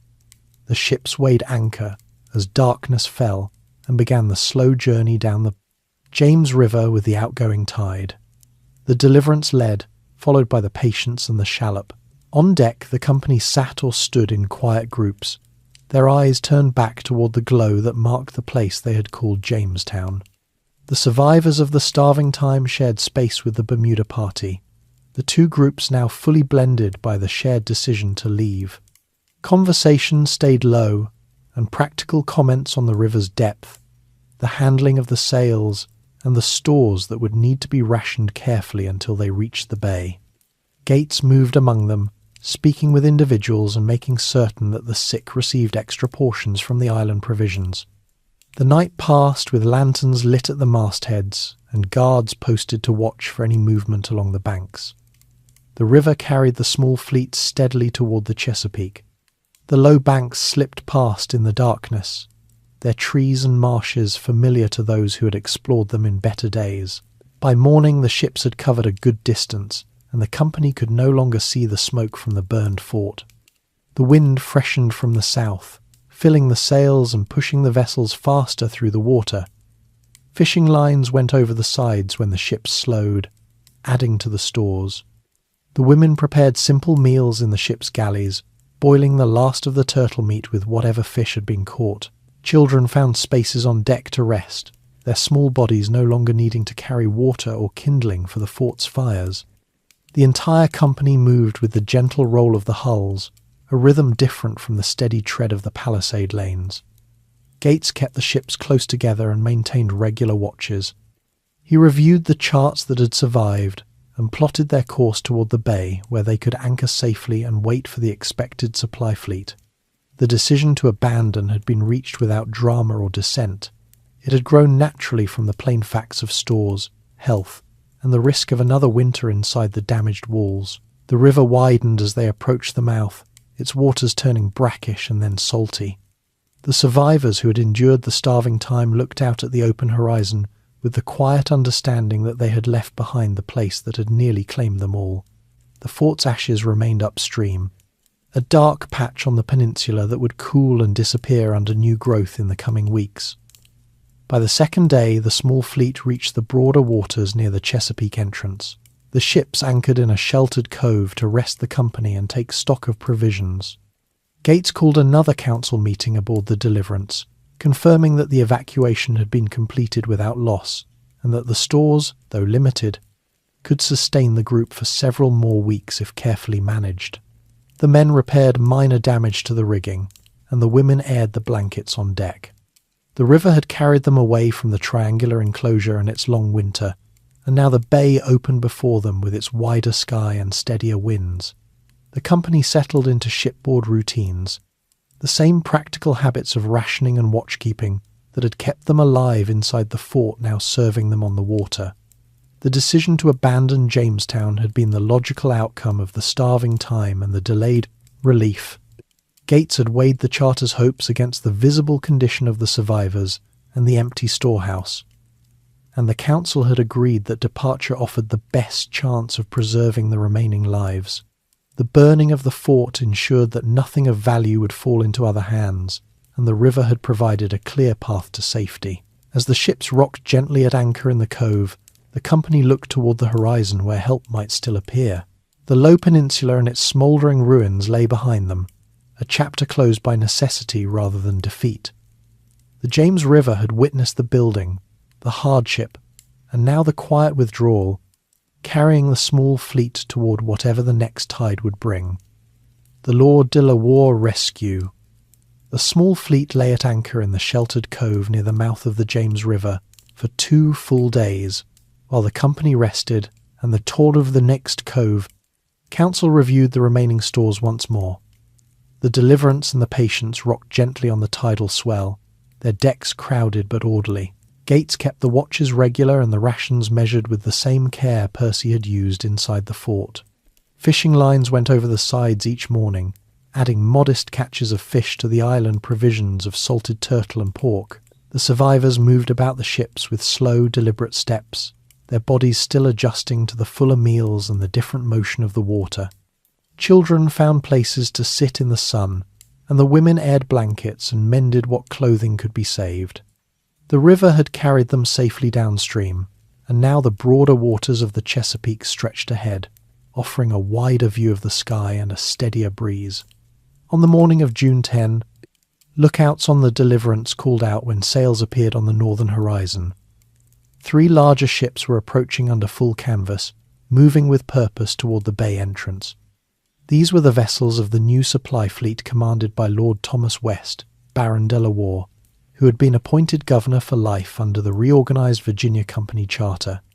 The ships, the De La Warr, the Blessing and the Hercules, had left England in April carrying fresh supplies, livestock, and more than 150 new settlers. Lord de la Warr stood on the deck of his flagship, expecting to find an established colony at Jamestown. Instead, as the vessels drew closer, the crews on both sides recognized one another, and signals passed between the ships. The 2 fleets met in the open water of the bay.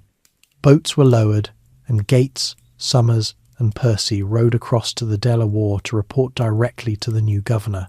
Lord De La Warr listened as Gates described the condition of the colony when he had arrived in late May, the reduced numbers, the burned fort, and the decision to evacuate.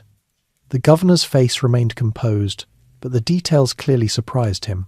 He had sailed with instructions to strengthen and expand the settlement, bringing carpenters, farmers, and ample stores of meal, tools, and seed. The news that the entire company had abandoned the site and burned the structures changed the immediate plan. After a short discussion on the flagship, De La Warr gave the order for the combined fleet to turn back up the James River and reoccupy the peninsula. The evacuation had lasted less than 3 days. The rescue had arrived just in time to reverse it.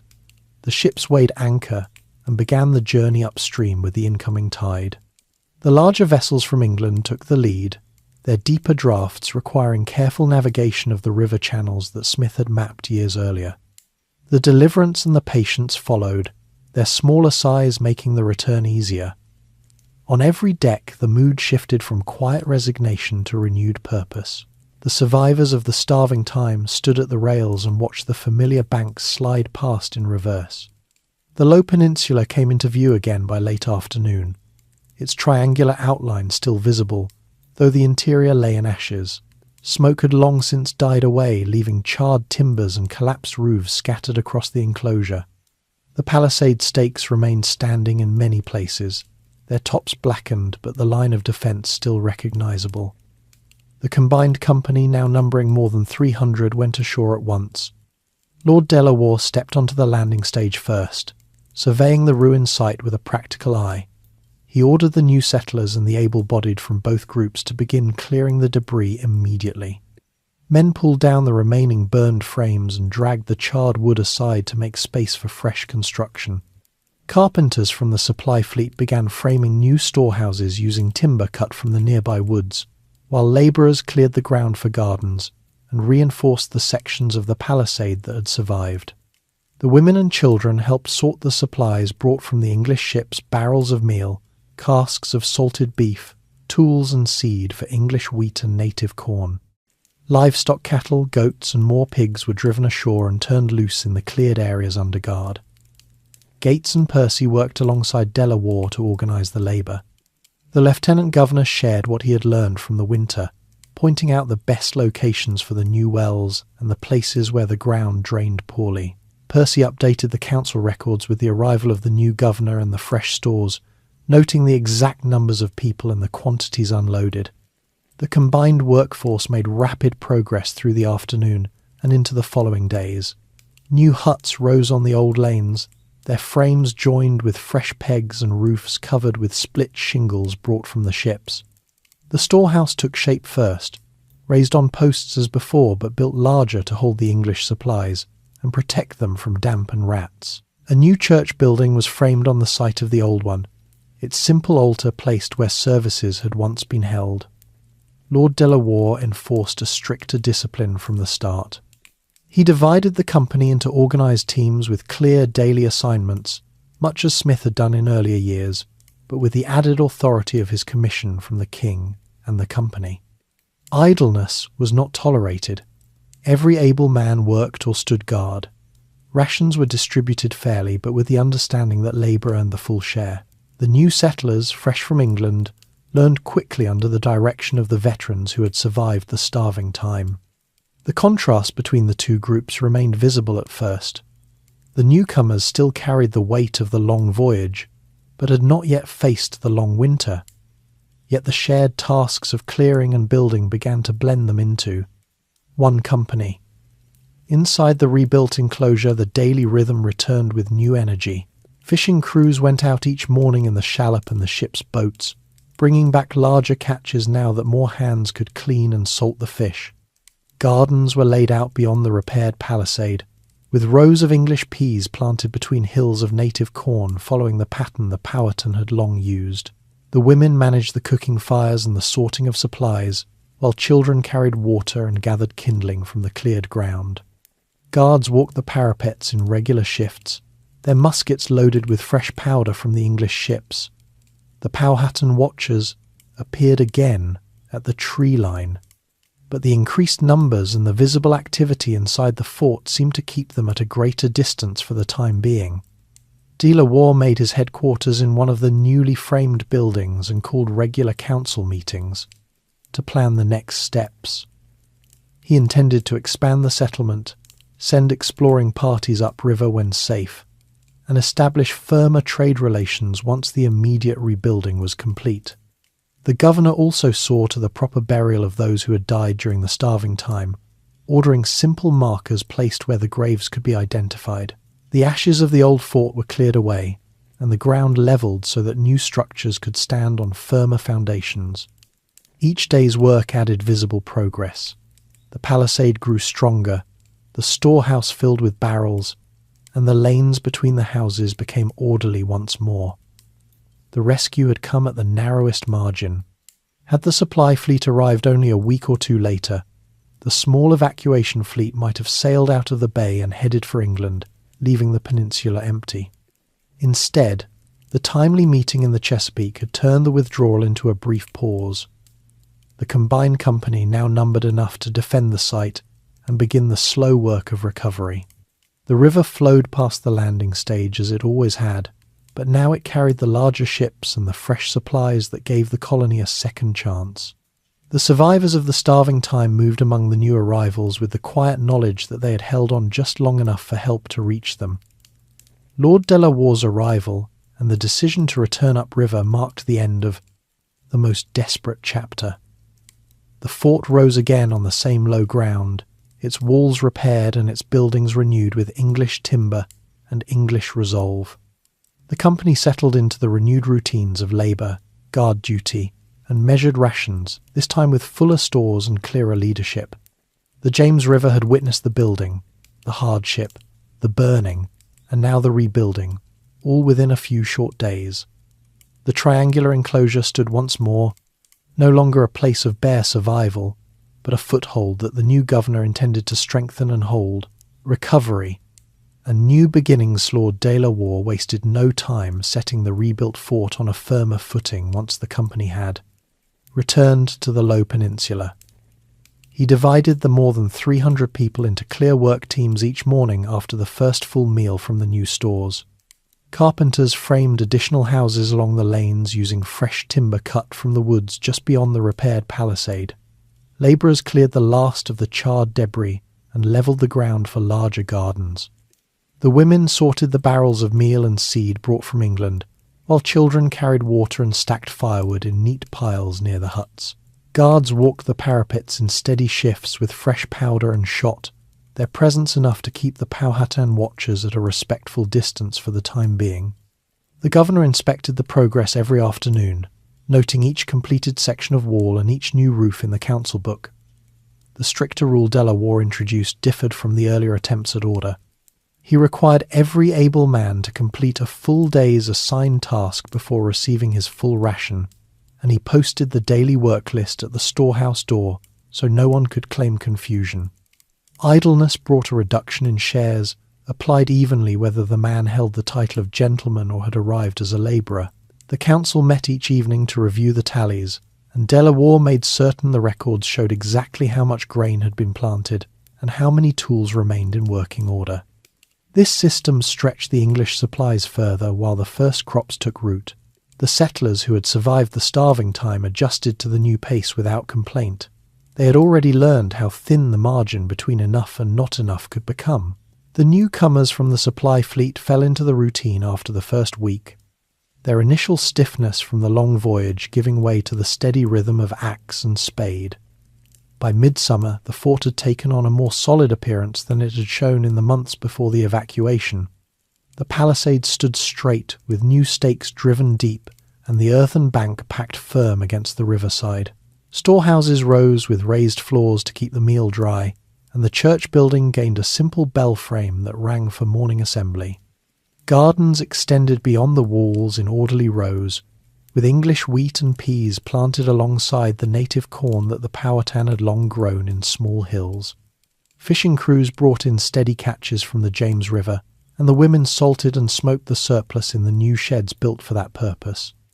The livestock, cattle and goats from the English ships grazed in the cleared ground under constant watch, providing milk and occasional meat without the desperate slaughter of the previous winter.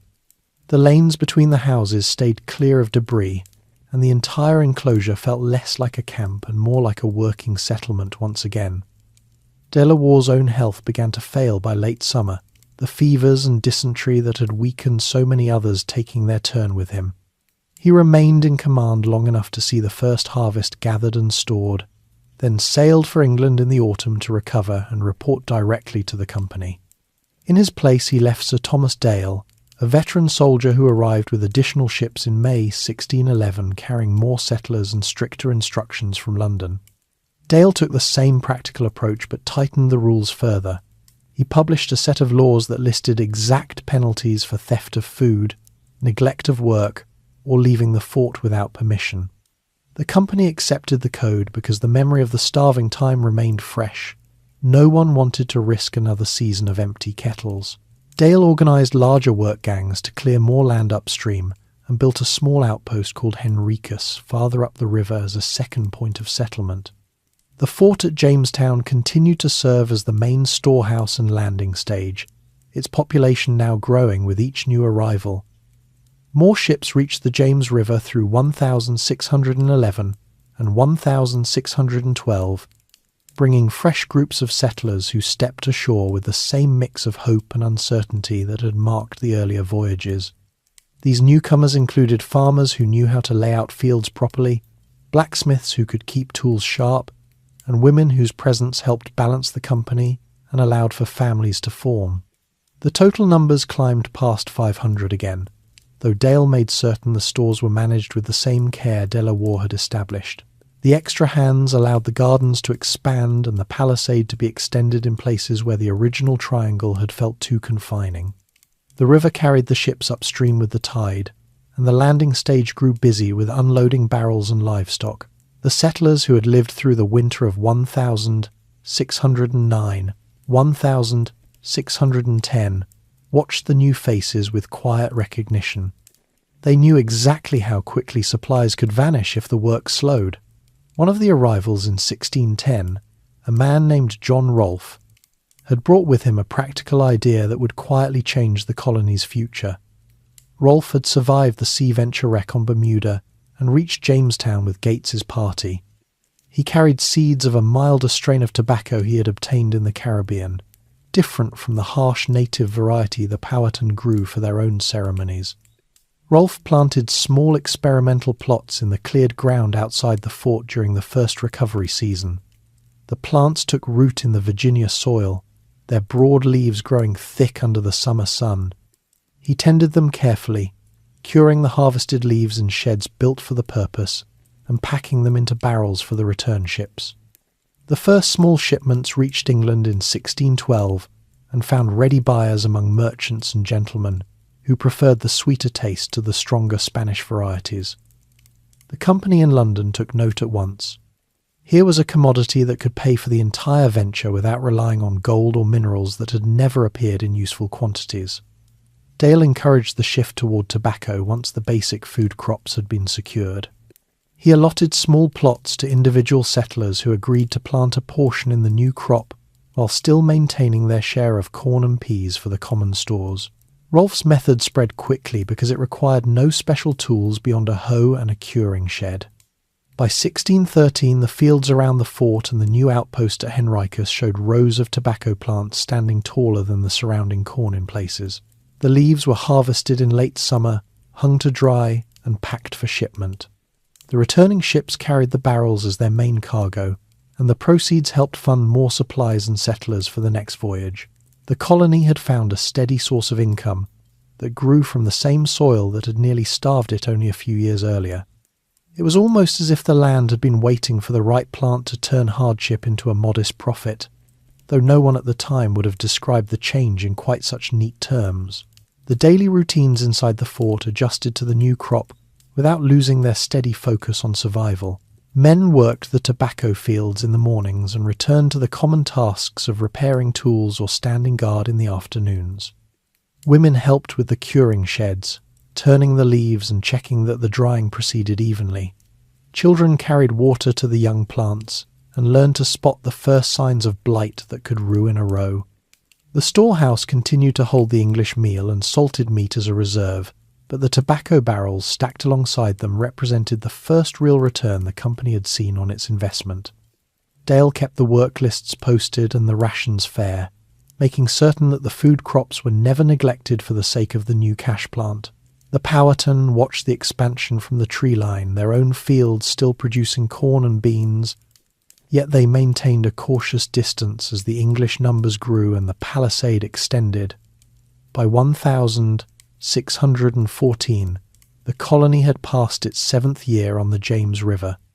The triangular fort had grown into a more substantial settlement with outlying farms and the second outpost upstream. Ships arrived and departed with greater regularity, bringing tools and cloth while carrying away the cured tobacco leaves that now filled their holds.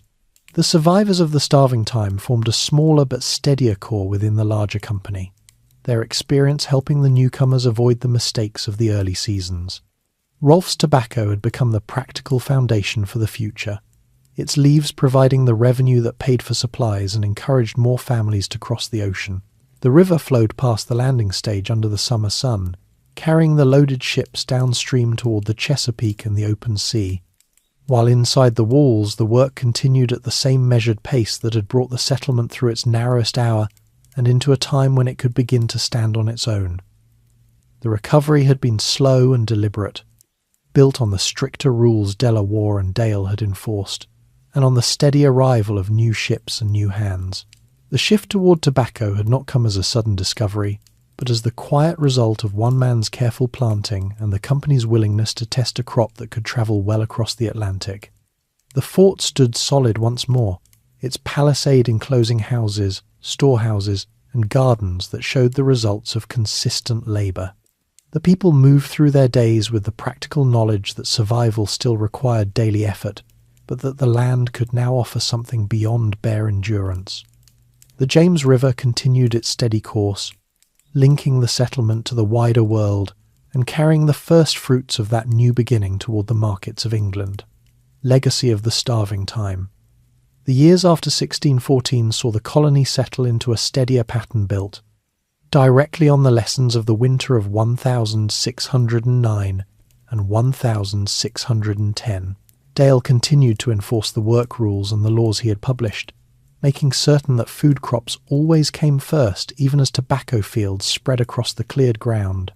Ships arrived each spring and summer with new settlers and supplies, and the return voyages carried barrels of cured leaves that brought steady revenue to the Virginia Company in London. The triangular fort at Jamestown grew into the central hub of a network that now included outposts like Henricus farther upstream, each one laid out with stronger palisades and larger storehouses than the original structures. The population climbed past 1,000 by the middle of the decade, and the lanes inside the walls filled with the regular sounds of hammering, planting, and the low talk of people who knew exactly how quickly a season could turn against them. The memory of the starving time remained part of the daily accounting. No one allowed the storehouse to run low again, without immediate steps to replenish it from the fields or the river. That winter had shown the company in England that the earlier charters had been too optimistic about quick riches and easy self-sufficiency. The reports Percy sent back, along with the accounts from Gates and Delaware, led to a full review of the venture's management.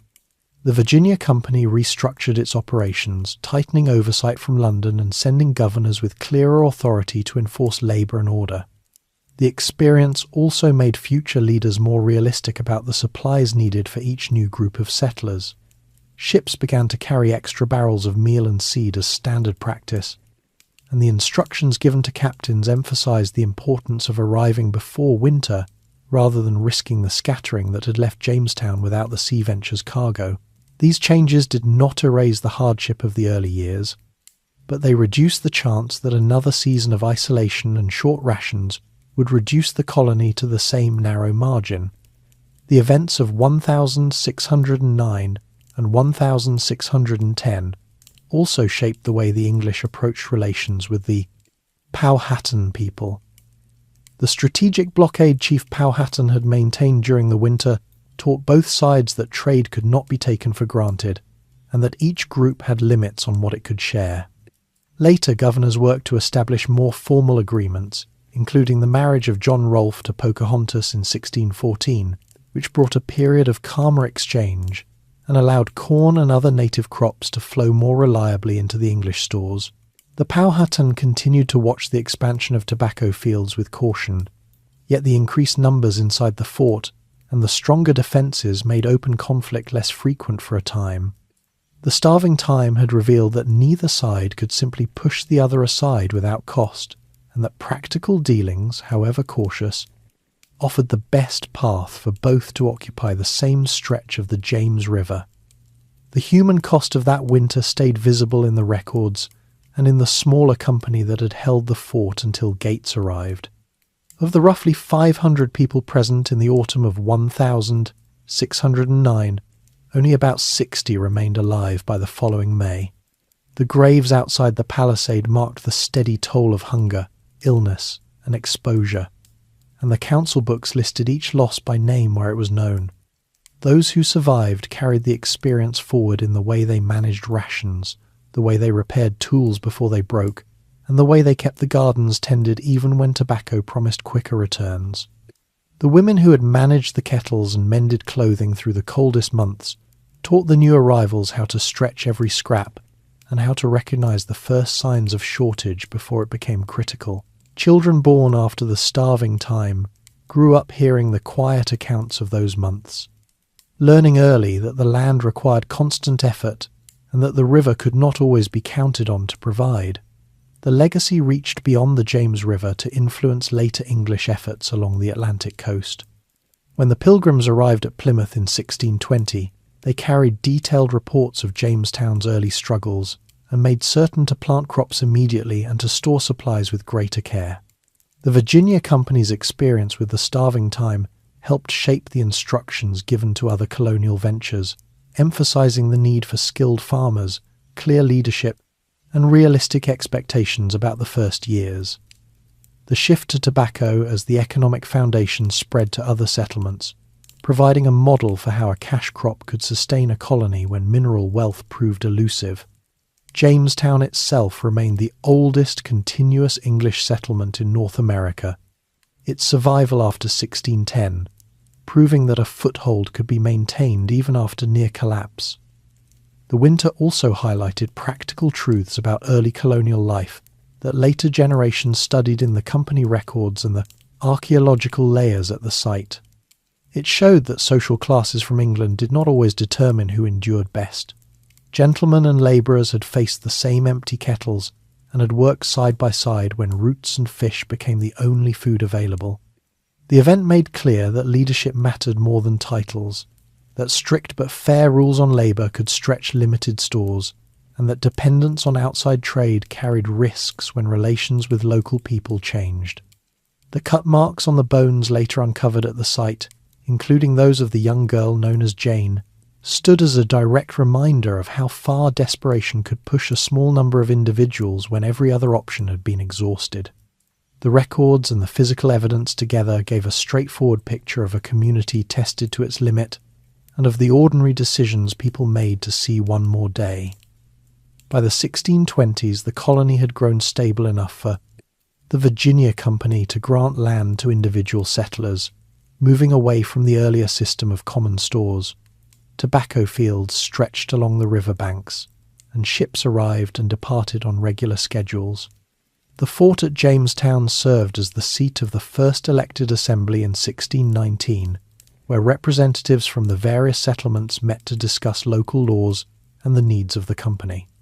The starving time was by then more than a decade in the past, yet its influence remained in the careful management of supplies and the steady pace of work that kept the storehouses filled. The river continued to carry the loaded ships downstream each autumn, their holds filled with the leaves that had become the colony's main export and the foundation of its long-term survival.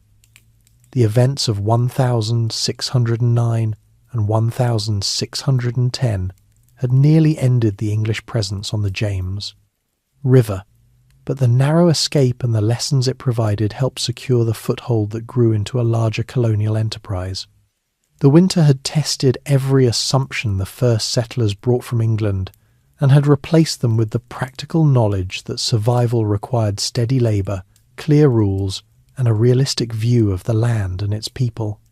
The company that had once numbered in the hundreds and been reduced to a handful had held on just long enough for the supply fleet to arrive and reverse the decision to abandon the site.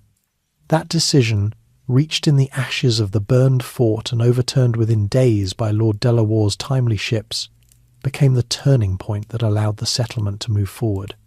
The triangular enclosure rose again, stronger and more organised, and the colony settled into the routines that carried it through the following decades.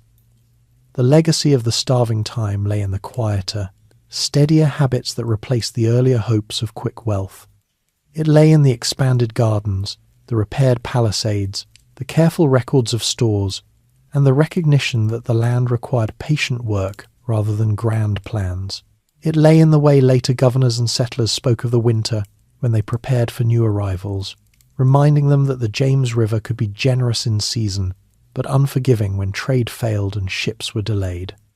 The colony had learned that endurance came from shared effort and practical adjustments, not from the promises printed in company charters. The river flowed past the landing stage as it had since 1607, carrying the tobacco ships toward the Chesapeake and the open sea, while inside the walls the company continued the daily tasks that kept the settlement alive and growing. The starving time had revealed the limits of the early venture and, in doing so, had helped shape the patterns that allowed English America to take root and endure. You can let your breathing slow now, matching the gentle rhythm of the water against the bank. The lanterns along the lanes have been dimmed, and the guards walk their rounds with quiet steps. Nothing more needs doing tonight. The colony that nearly slipped away had held on, and the land around it continued its slow, ordinary cycle of seasons. Rest easy, knowing the story has reached its calm close. The river will keep its course, the fields will green again in the morning, and the people inside the walls will rise to another practical day. Let your thoughts drift with the current, simple and untroubled. The hardship had its time, the recovery followed, and the settlement moved forward in the same measured way it had learned to survive.